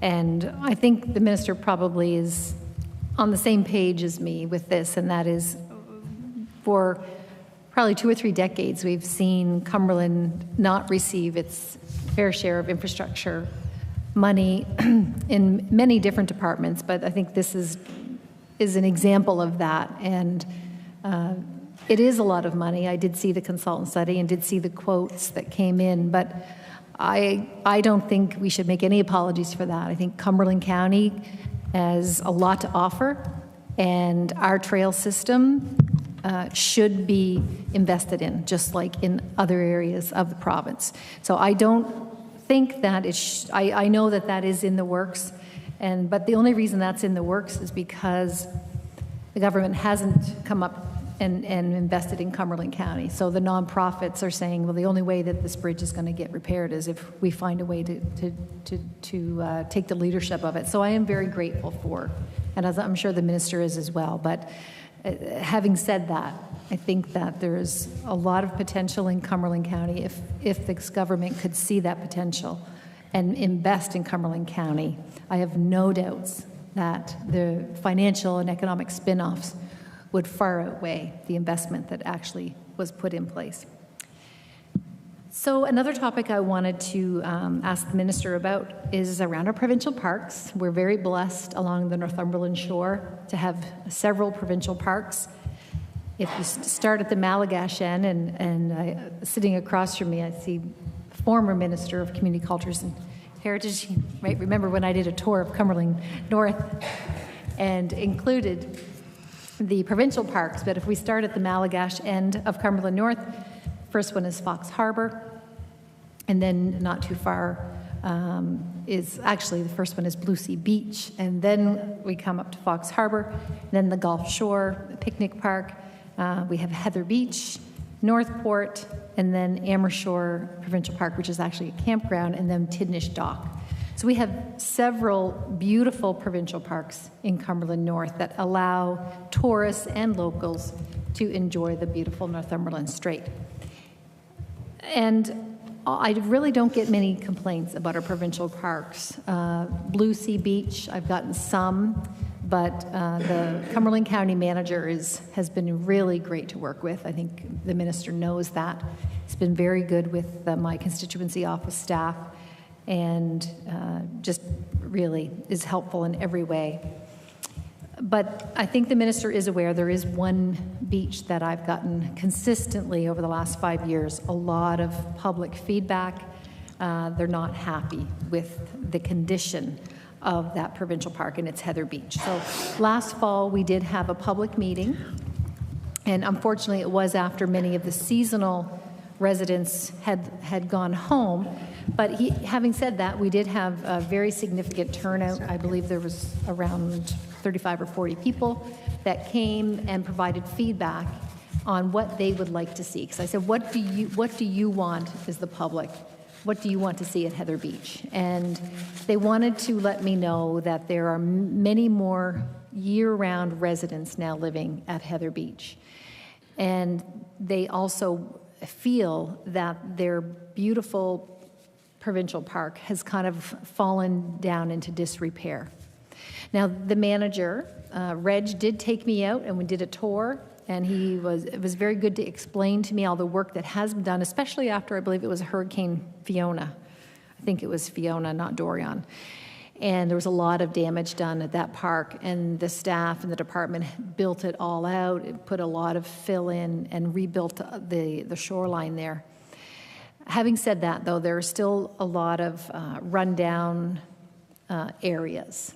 And I'm wondering, I know that the public group, what I recommended to them was to ask for a meeting with the minister directly, because I can convey their concerns on their behalf, but they're a very strong vocal group, and they really want to see improvements in their park. So I did recommend that they request a meeting with the minister and to convey their concerns. So I'm wondering if that's something the minister would consider. I recognize the Honourable Minister of Natural Resources and Renewables. So no, thank you very much. Very well aware. I have some family that live at Heather Beach, actually, not right on the park, but the damage at Heather Beach actually started during Dorian. It started during Dorian, and there was substantial damage then, substantial damage in Fiona. But the benefit or not benefit, I guess how you look at it, with traveling around all the parks, being responsible during Fiona. Although there was a lot of damage at Heather Beach. I don't remember whether you were here for the previous conversation that I did have or not, but I'll just repeat a little bit. Part of what we did have to look at was the safety aspect. So some of the repairs that were done at Heather Beach were somewhat temporary, if you will, to get it to a safe avenue for a play space, if you will, or access to the water. So after Fiona, I guess, is when I was minister. I wasn't minister for Dorian. I did have some meetings with residents and actually some tourists that come to the area, and had some meetings down at that area. You mentioned that some of the residents, seasonal residents, weren't there for a community meeting. I certainly heard from them that they weren't involved with this meeting. But also, staff have had conversations at the site with the year-round residents, I guess, if you will. There is some investment coming to Heather Beach this year out of those conversations, some of the ideas. But what I would say is, in order for us to, very quickly, in order for us as a government, and I guess us as residents in that area, we want to see the investment stick around to damage. There has to be better protection on the banks. So we will be doing some investment this year, quite a substantial investment in Heather Beach this year as we roll out. And I do want to be clear, because I'm sure the member gets phone calls as well. Part of the damage is not actually public land. Part of the damage is still on private land. And I get those phone calls too. And unfortunately, we don't have the ability to go on those private lands, and still get the disappointed residents that there is some sites there that they don't necessarily want to see after the fact. Unfortunately, there's nothing you or I can do. Sorry, the member or I can do about that. But we are going to be investing in that beach, and some of the ideas that were shared with our staff are going to carry on into the next sort of phase 2 and phase 3, as we look to further investments each year of this. But I also just a quick shout out that we talked about accessibility too, and part of that accessibility is the investment that the municipality of Cumberland put in to have the Moby mat put in I think it was one of the first Moby mats in the province at a provincial beach. If not the first, it would have been probably the second. But that's something that we heard loud and clear too after the damage of Fiona. Not all the repairs were done as we had in early spring last year. But we heard it very quickly that the Moby mat wasn't put in place. So I know staff responded to calls that I sent to them. Can we get that Moby mat put it in place because we already have users going out and want to access the water. And we know that from being in the area in Cumberland County that MobiMat has actually drawn more uses that typically families wouldn't have been able to go there. So this is something. Yes, I'm sitting here as a minister. No, Heather Beach is not my constituency, but it's just down the road, and this beach is very important to me, and it did unfortunately have to wait its turn because of safety. There was a lot of damage during Fiona that created a lot of safety concerns. I guess that's why I would say there was probably some temporary repairs that were done until we can get to this next season where we can do some permanent repairs and then look at phase 2 and phase 3 of to complete the other aspects. And certainly a lot more can be done with all of our parks. But certainly very proud. You talked about investments, and $1 million was not a lot to spread around the whole province. So we're very proud of the $11 million that we could put into this budget. $10 million last year, $11 million this year, to spread around the whole province to ensure that every constituency, if not every constituency, every area of the province has somewhere that people can access our parks and waterfronts. I recognize the honourable member for Cumberland North. Thank you, Madam Chair. Thank you, Minister. And if I could, I'll just read through some of the notes from the meeting just so that the staff have an idea as well, just to give you a heads up. So some of the feedback at the public meeting were handrails needed to prevent falls. There was some concerns that the beach wasn't accessible. There was no ramp. And I know one of the things the manager had shared with me is that they're trying to go with more of a natural approach to our provincial parks, but the concern that residents had shared with me is that there are a lot of seniors in our area that want to be able to access the beach, and they felt that because there was no ramp and because the walkways out to the beach were so rocky, that they were not able to access the beach. They felt the walkway to the beach was dangerous. In fact, right before the meeting, there had been someone who had fallen and broken, I can't remember if it was a leg or a hip, but as they were trying to access the beach. They had said in the past there was wooden a walkway and ramp, and they would like to see that return. That's no longer there. And they said if you can't use wood, please use something other than gravel and sand. They'd like to see covered picnic tables as they've seen in other provincial parks. This is something that we addressed with the manager. The last armor rock that was placed there, I believe was a little too small, so it didn't take long before it was actually spread. It got pulled from the tides onto the sand. And Heather Beach, one of the most beautiful aspects of Heather Beach was always the sandiest beach along the Northumberland shore. And now much of that beach has a lot of small armor rock that's all been pulled down, so the locals are not happy about that. And everyone did agree that the last time, and again, I can't remember if it was after Dorian or Fiona, but the armor rock that was put in place was really too small. And I think I was told, like the minister mentioned, that there is a plan to do some work to replace with some larger armor rock there to protect the air, to protect the wall. Sandy Beach is, okay, what I said, Sandy Beach has been ruined as now rocks from armor rock are covering the sand. The toilets, the cement base is cracked, and there's concerns that sewage is draining into the well, and they feel that that's an environmental concern, the fact that the cement base for the toilets is cracked. The water fountain has had a sign on it for quite a while that people shouldn't drink the water, and they're asking, is that because the toilets need repaired because of the crack in the cement? So they're wondering if there is sewage seeping into the water there, and is that why people shouldn't be drinking the water? They'd like that to be fixed so that there is drinkable water fountain there at the beach. They'd like to see dog poop bags. Don't know if that's okay to say in the legislature. But they'd like to see that, again, that was something that they had seen at others beach. I think that may be available at Blue Sea Beach. They're really pleased that it continues to be lifeguarded, and they're very appreciative that it is a lifeguarded beach.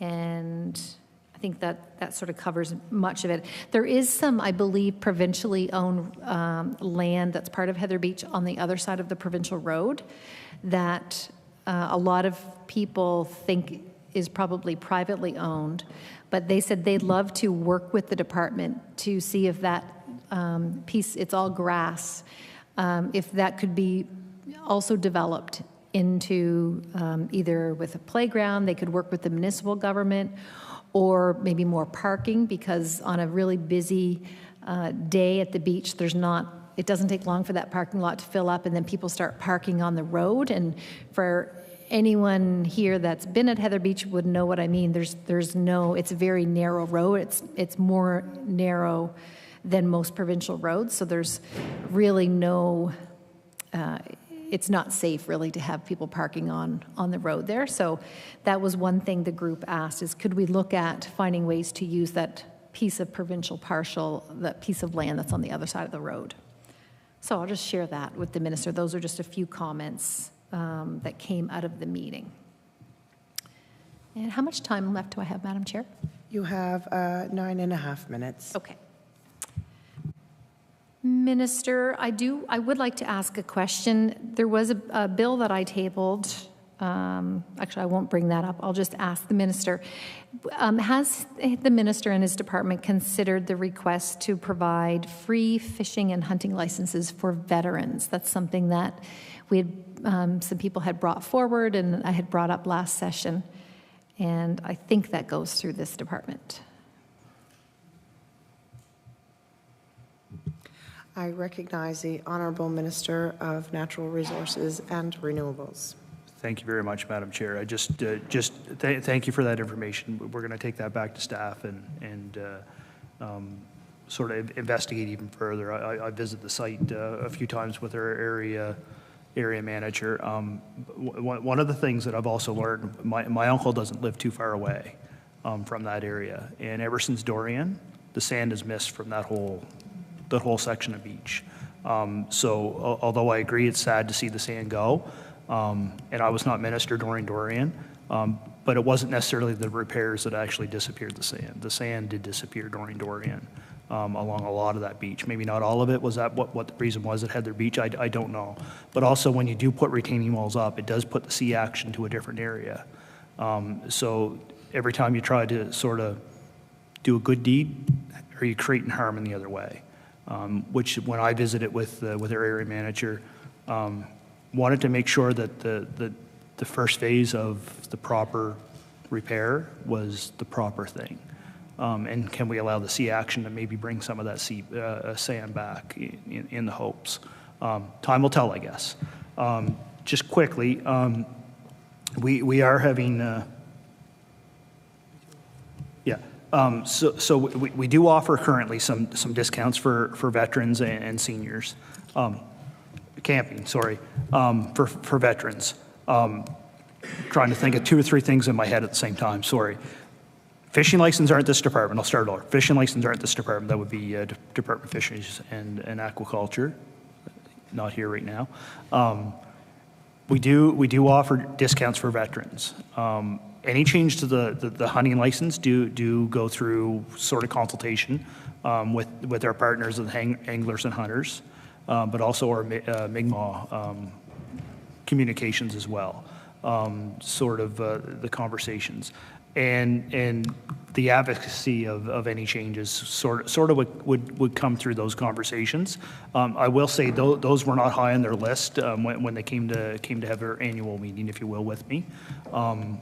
But it's not that the department's ignoring veterans or anything. Once you're a senior, you receive your free hunting license, and I believe fishing license anyway.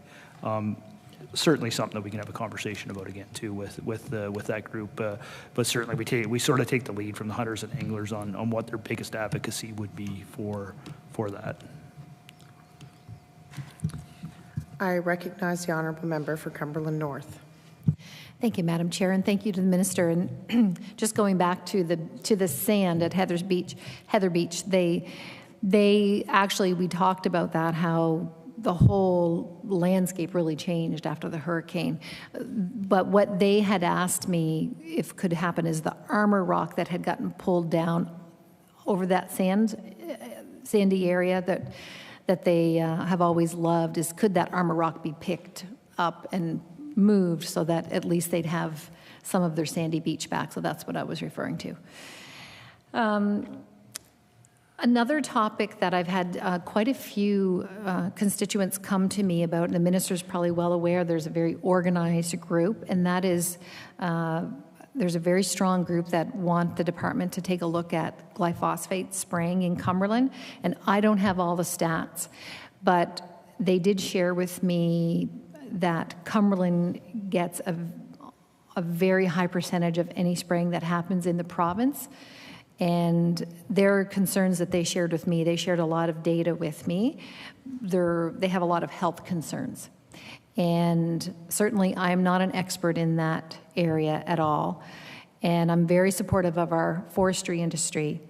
And I'm wondering if the minister would be able to just comment if there's been any consultation with the people that have concerns, and is there any work being done on that area to just ensure that what spraying is being done, that it is safe. And I don't know if the minister could comment like why Cumberland has such a high percentage, because there's so much forestry and woodland across the whole province. But I believe the number they gave me was something like 80% of the spraying that's done in the province is done in Cumberland, but I could be wrong with that number. I recognize the Honourable Minister of Natural Resources and Renewables with 4 minutes and 15 seconds remaining. Okay, thank you, Madam Chair. So quickly, yes, a lot of forestry in Cumberland County. 3 years ago, I think 23.5% of the wood fiber came from Cumberland County, which we're very proud of, and I know the member is too.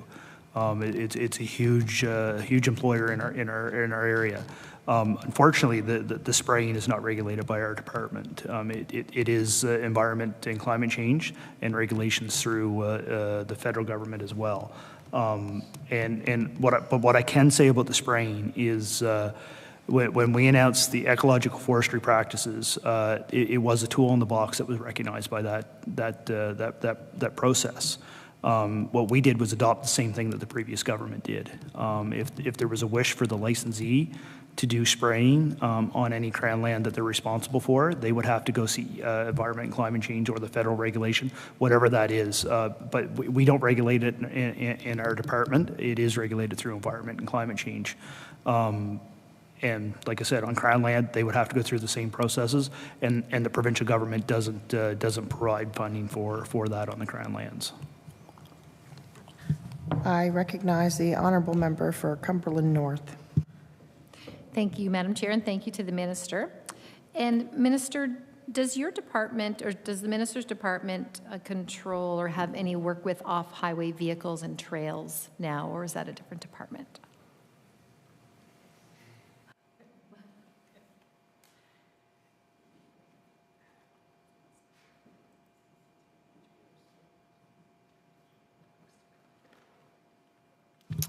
I recognize the Honourable Minister of Natural Resources and Renewables.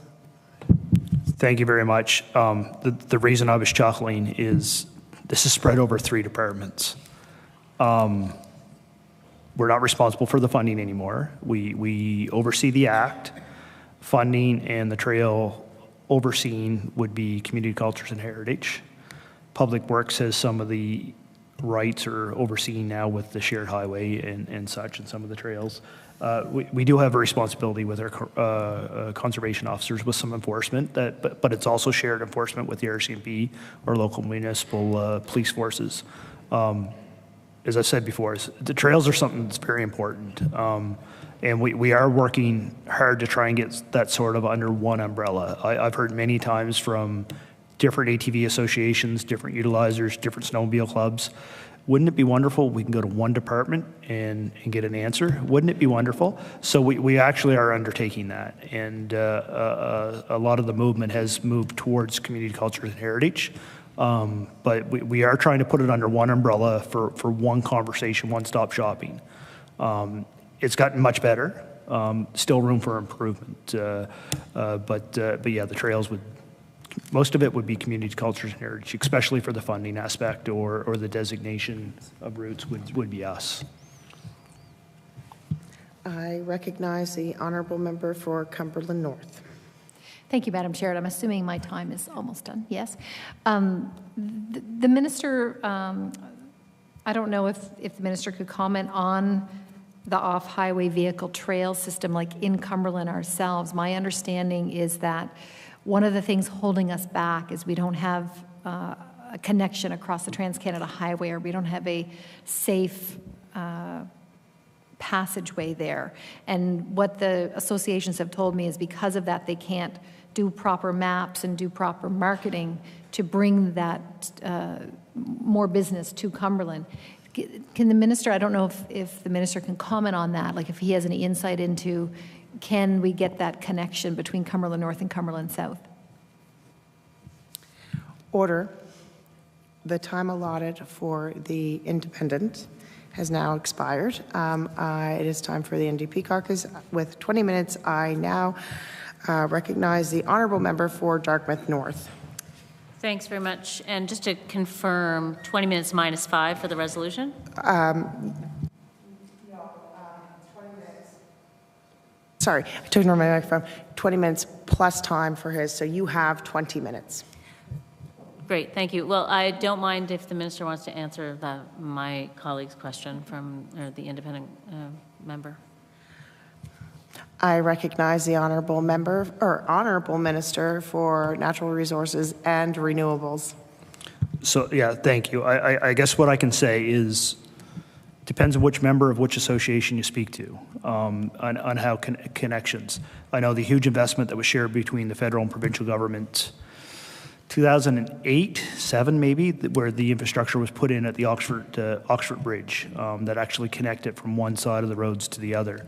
Actually was able to link a lot of traffic from Cumberland South to Cumberland North if you wanted to split that up.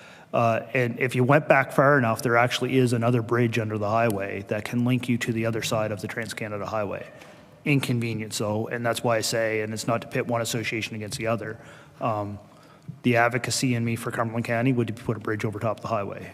Realistically, it's a lot of money, and there's one member sitting at the table that does have one over top of a highway, that we could use it as an example if I was advocating for it, which I certainly would. But there is a lot of money. And when I talk to the associations throughout, they're looking to invest, yes, in that, but they're looking to invest to maintain the routes that they do have and sort of look at it as an inconvenience at the present time. Not that they're not asking for that. But there is great maps that do exist. And why I say that is there's a group from PEI that comes to advocate every 2 weeks in the summer with their ATVs. Why? They don't have a network of ATV systems in PEI. And they come to advocate every 2 to 3 weeks with their ATVs. And why they've come here is because they have a map system in their back of their ATVs that they can cruise from Cumberland County to Colchester County, even into Pictou County if they take the right routes. So there are maps existing. But I've heard it from some of the presidents of the local associations back home that there's a lot more work that they could be doing. But there's a lot of work that's been done, a lot of more work that can be done, can be taken off, and certainly I know we all support that, and we can grow that sport, if you will. I recognize the honourable member for Dartmouth North. Thank you, Madam Chair. And I guess I'm going to ask some questions on the aspect of the bill before us in the legislature on the nuclear and uranium subject. I know that you answered some questions from the Liberal Party, but I didn't hear them.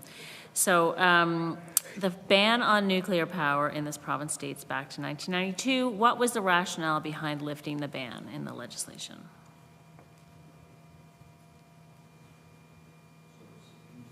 I recognize the honourable member for Dartmouth North. So the ban on nuclear power in Nova Scotia dates back to 1992. What was the rationale behind lifting the ban? I recognize the Honourable Minister of Natural Resources and Renewables. Thank you very much. Sorry, I thought I misheard you. That's why I should repeat that. So strictly, the whole rationale about this is when we're looking at the new legislation that we put forth, it's a huge piece of legislation. It's going to take a year or two to get into place. Part of that is we wanted to ensure that we're not ignoring any of the new technologies. And when we're looking at other jurisdictions, there's a lot of jurisdictions in Canada that are looking at the SMR. And specifically our neighbors in New Brunswick are looking at SMR for power generation. This will allow the utility to be part owner in that power production, if you will. So just a hypothetical example, if MB Power was to invest and ask Nova Scotia Power to invest in something in Ecum in New Brunswick. It's not even a place, I don't think, in New Brunswick. I'm just trying to be hypothetical. It would allow the utility to be part owner in that process. It's a technology that we don't think it's not going to happen for any time soon. It's decades away. This is not allowing mining of uranium, anything like that. Any new construction of a nuclear that were to happen in Nova Scotia, and that's not what we're looking at, I'm just being hypothetical, that still has to go through the federal approvals of the Nuclear Act. I don't even have the right act name. That was not the intent. The intent was to allow a utility to be in ownership in some of these new technologies with the SMRs that are coming online.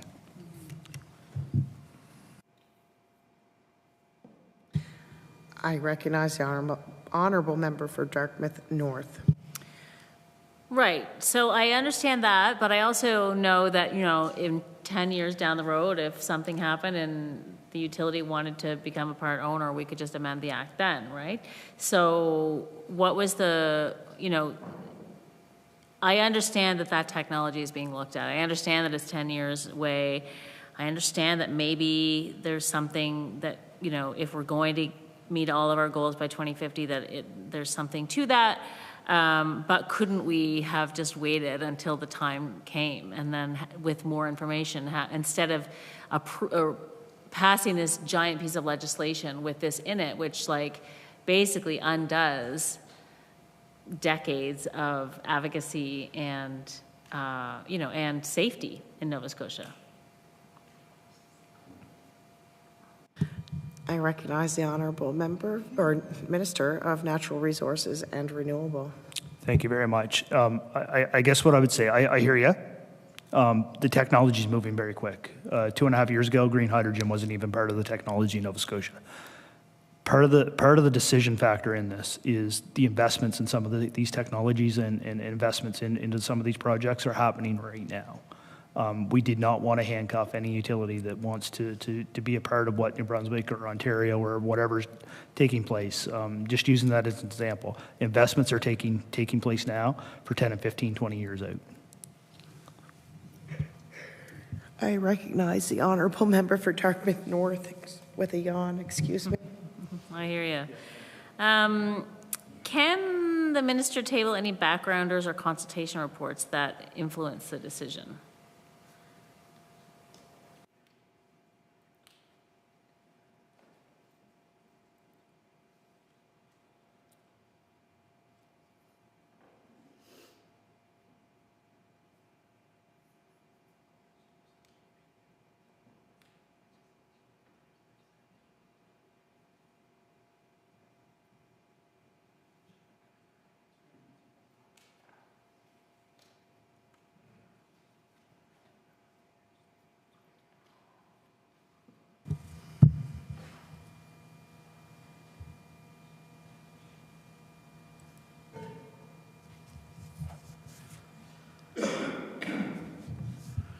I recognize the honorable Minister for Natural Resources and Renewable. Thank you. I don't want to waste time looking to see if it's actually in the task force recommendation. So it actually was in the task force recommendation to allow this. We were trying to see whether it was in the conversations and consultation that we had with the task force members, but it was in the report back to us. To look at this technology as well. I recognize the honorable member for Dartmouth North. It's definitely hour 4. So the minister has just previously said that the intention of the act was not to open uranium mining, but the premier has said that he's personally in favor of uranium mining. Has the minister had conversations with the Premier to establish a uranium mining industry in this province? I recognize the Honourable Minister for Natural Resources and Renewables. No. I recognize the Honourable Member for Dartmouth North. Okay, great. So the critical mineral strategy states the categorization of uranium as a critical mineral can be reassessed during the biennial review of the Nova Scotia critical minerals list. But in the event of significant changes to the critical minerals landscape, the province of Nova Scotia may increase the frequency of these reviews. So when is the next review of the strategy or the list? I recognize the Honourable Member for Dartmouth North to repeat her last for Hansard. The list, I should say. When is the next review of the list? Thank you.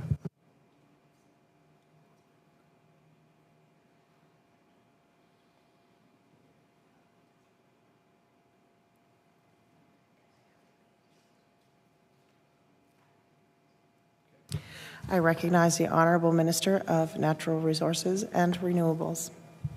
So it's a, page 36 is what the task force recommendation on the nuclear, if you wanted to look that up, it's a recommendation there. Regarding the list that we look at, it's an ongoing thing yearly, so the next time the list will be looked at is December 2024. I recognize the Honourable Member for Dartmouth North. And so is the categorization of uranium being actively reassessed, or will it be reassessed in time for the list review?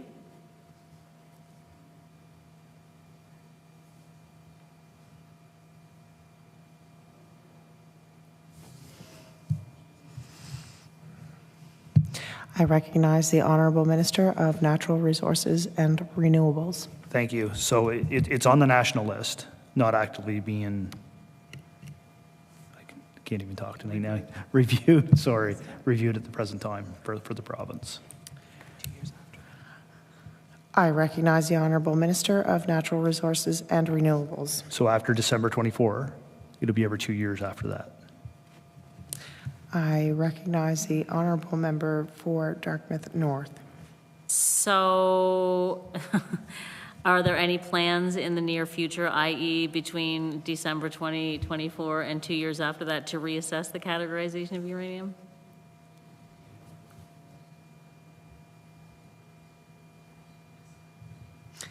I recognize the Honourable Minister of Natural Resource and Renewables. So I guess what I could say, if there were any interest in changing it, it's a change in legislation that we'd have to bring to the floor of the legislature. I recognize the Honourable Member for Dartmouth North. Well, to be honest, that doesn't fill me with much hope, because we see changes brought to the floor of the legislature with 1 day notice. And so, you know, I would feel better if you were like, yes, in 2 years we're going to review it. Then we'd have a little bit of time. But good to know. So I just want to go back to the nuclear power for a second. So it was a recommendation to, in the task force report, it was a recommendation by the task force on page 36 to look at nuclear. To what? Yeah. Okay.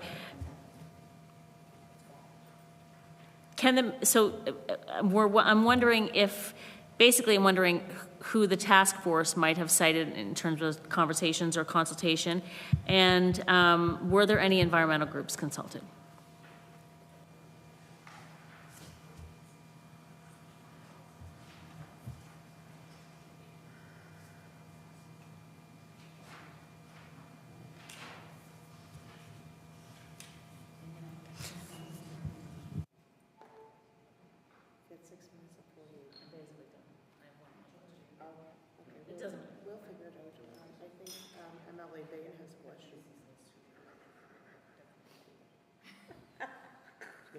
Okay, I actually have another question. I want to know which member over there has the thing over the highway.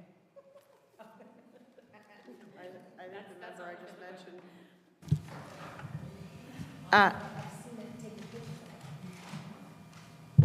I recognize the honorable. Yeah, you're right. Okay, I recognize the Honorable Minister of Natural Resources and Renewables. Wouldn't it be easier if we just have a conversation? Wouldn't it be so much easier? So the list of consultation is in the back of the task force. And I just want to be clear, it was a recommendation to lift for ownership. That's all the task, to lift, I don't want to call it, was it? Ownership. To lift the nuclear aspect for ownership, not for mining, not for anything else. It's just ownership of an asset, I guess, if you will. I recognize the Honorable Member for Dartmouth North. So, I'm sorry, I don't understand so much this, but, so ownership, I understand, but that would mean ownership within the in the territory of Nova Scotia, yes? I recognize the Honorable Minister of Natural Resources and Renewable. Not necessarily, but as I said earlier, if it was the utilities' interest to build a new nuclear plant, it wouldn't be this government that would be looking at it. There's a lot more federal regulations that have to be overcome, if you will, and achieved. This was strictly about owning an asset and receiving that nuclear power if they were to be an owner of an SMR. It's basically stemmed around the SMRs. I think I recognize the Honorable Member for Dartmouth North. Great. So I just want to ask a couple more questions. An official with the Minister's Department, don't know who that was, but estimated that the cost associated with the Energy Reform Act would add pennies to individual power bills. I have a document I can table with that. Can the Minister elaborate on this? Does the Minister know for certain that it will only have minor impacts on power bills?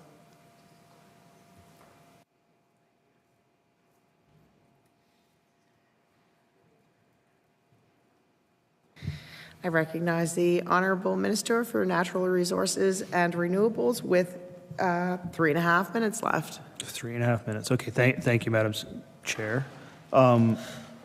So the independent, I can't even talk right.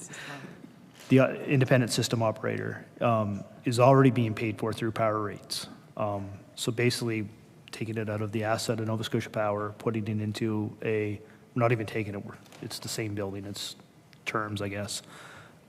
It's already being paid through the power rates of Nova Scotia Power. The bonus of having this independent, it will be a nonprofit organization, nonprofit entity overseeing this. So there's no guaranteed rate of return, there's no asset. They have to make the best decisions possible for the ratepayers in Nova Scotia, and the payment is already built into our power bills.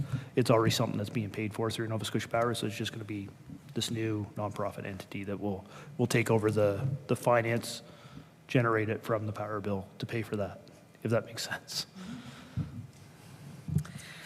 I recognize the Honorable Member for Dartmouth North. Great. Well, I guess I've finished my questioning. I just want to end by saying again that I really do think, and I say this every year, but I really do think that, and I know that efficiency in terms of power, we want to be talking about power bills, not rates, right? So efficiency is the way to go. And I mean, I would love to see the government, when we talk about affordability and we talk about reaching our goals, which we have to do, it feels to me like the perfect marriage of those things is a massive investment in efficiency wherever we can. And so, to me, like a major retrofitting of all publicly owned buildings, like should be happening, should happen yesterday, and including public housing, especially public housing, because that's the affordability part. But anywhere we can, like let's electrify our government-owned fleets. Let's, I guess that's public works, but let's invest in in electric, ferries and buses, blah, blah, blah. But anyway, you know what I'm saying. I just want to take up all the time I can. But I do think efficiency is the way to go. Does the minister have any last comments on his hopes and dreams for efficiency in this province? With 58 seconds remaining, does the minister have any comments? How many? 52. Do you have any comments? Yeah, I recognize the Honourable Minister of Natural Resources and Renewables. Thank you very much. And I guess first off is part of the announcement that we're proud of is the first major investment in public housing in 30 years, and there will be energy efficiencies put into these new housing. It has to be. The other thing is the Clean Power Plan will also incorporate the demand side management of the system that pays for some of the programs that we have into place. It's our intention to carry that on. EVs, the time of day charging, but also putting back into the grid system. There's a lot of exciting things happening in the electrification of our world. The time allotted for the NDP caucus has now expired, but you have 6 minutes for a closing statement and for your resolution if you would like to finish your train of thought. I recognize the Honourable Minister of Natural Resources and Renewables. So I forget where I was, but I guess my final comment would be, that's why we need conversation back and forth, because you get interrupted here. Anyway, the electrification of things, there's exciting things happen. Time of day charging, time of day use, time of day heaters on the wall. Like there's so many things that can be intertied now in saving energy, but also saving money for the user. So it's an exciting time to actually be sitting in this chair, and to be part of this government that is going to be able to make some decisions in the right path. We may debate on what that path is, but I think the ultimate goal, I think we all agree on. I don't think there's any debate on that between us. So certainly it is an exciting time, but the programs that we've looked at, certainly any time that something is thrown our way, we're looking to expand them and grow them, or new ideas that do come from us. So out of this conversation, I think what I would say from everybody around the table, it's been a great evening. I know we have some notes, some homework to take away and share some thoughts. But just in the closing, how many minutes do I have left? Just 4 minutes. So in the last few minutes, it's been a very exciting year for the Department of Natural Resources and Renewables, and a lot of transformational change. But I'd be remiss if I didn't take a few minutes and certainly recognize the communities that I spent a lot of time in the last 2 years, and that would be Shelburne County and Tantallon. I spent a lot of time there in the last 2 years. Never made so many trips to Shelburne in my life. Beautiful part of the province. But I just want to recognize the traumatic change that has gone on in those communities over the last 2 years. And certainly know that we're here with all those community members as we come out of those transitional climate changes, and stay ready for what may, hopefully not, but what may come to us in the spring of 2024. But also give a huge shout out. Our staff have been deeply ingrained in every weather event that has taken place over the last 2 to 3 years. Some things that our department staff have never really been adapted to, such as snowshoeing through the snow in Cape Breton to take seniors their medicine. But it's not just the ones that are boots on the ground. We have a great resource in our incident command structure within our Department of Natural Resources and that staff. I know they're recognized by many departments throughout the province, but I also want to give a shout out because they're recognized right straight across our country for some of the best wildland firefighters and people that we can share with the rest of our country. And it's not just those firefighters, but it was a whole department staff response when we were asked through EMO in the Premier's office to go and assist our fellow Nova Scotians through all these weather events. So I'd be remiss if I didn't take a few minutes just to say a special thank you to all the staff within our department. Thank you for being there for our province of Nova Scotia and responding at the time needed. So with that, I think I have maybe 1 minute left to read my resolution, 2 minutes. So I'm not going to go slow. You can fill the time with a little bit of the speech. But special thank you to all those staff, but also the volunteers that helped us out throughout those weather events. So with that, E16 resolved that a sum not exceeding $141,588 million be granted to the Lieutenant Governor to defray expenses in respect of the Department of Natural Resources and Renewables pursuant to estimates. Thank you, Mike. Thank you, Minister. And I'd also like to thank you as a constituency that is right next to Tantallon and embraces. I know that the community on both sides dealt with a lot during those fires, and so I appreciate your words, and I'm sure the communities and the firefighters do as well, along with Shelburne. So thank you. Shall the resolution stand? Stand. The resolution is stood.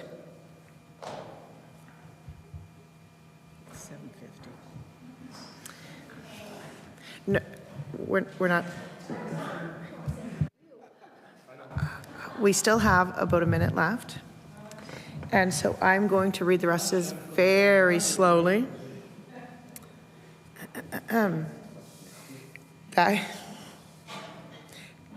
That concludes. No.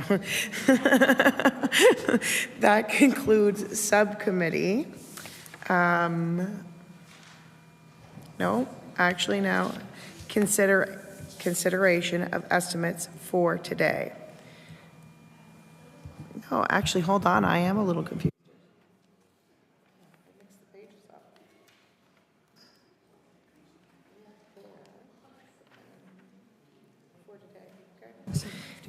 Okay, it is now 7:51. That concludes the subcommittee's consideration of estimates for today. The subcommittee will resume consideration when the host again resolves into a committee of the whole on supply. Please return to your seats in the legislature chamber. The committee of the whole must rise and report before the host concludes its business for the day. The sergeant, oh, no, that's not for you, so thank you. Well, that's a good way to kill the time.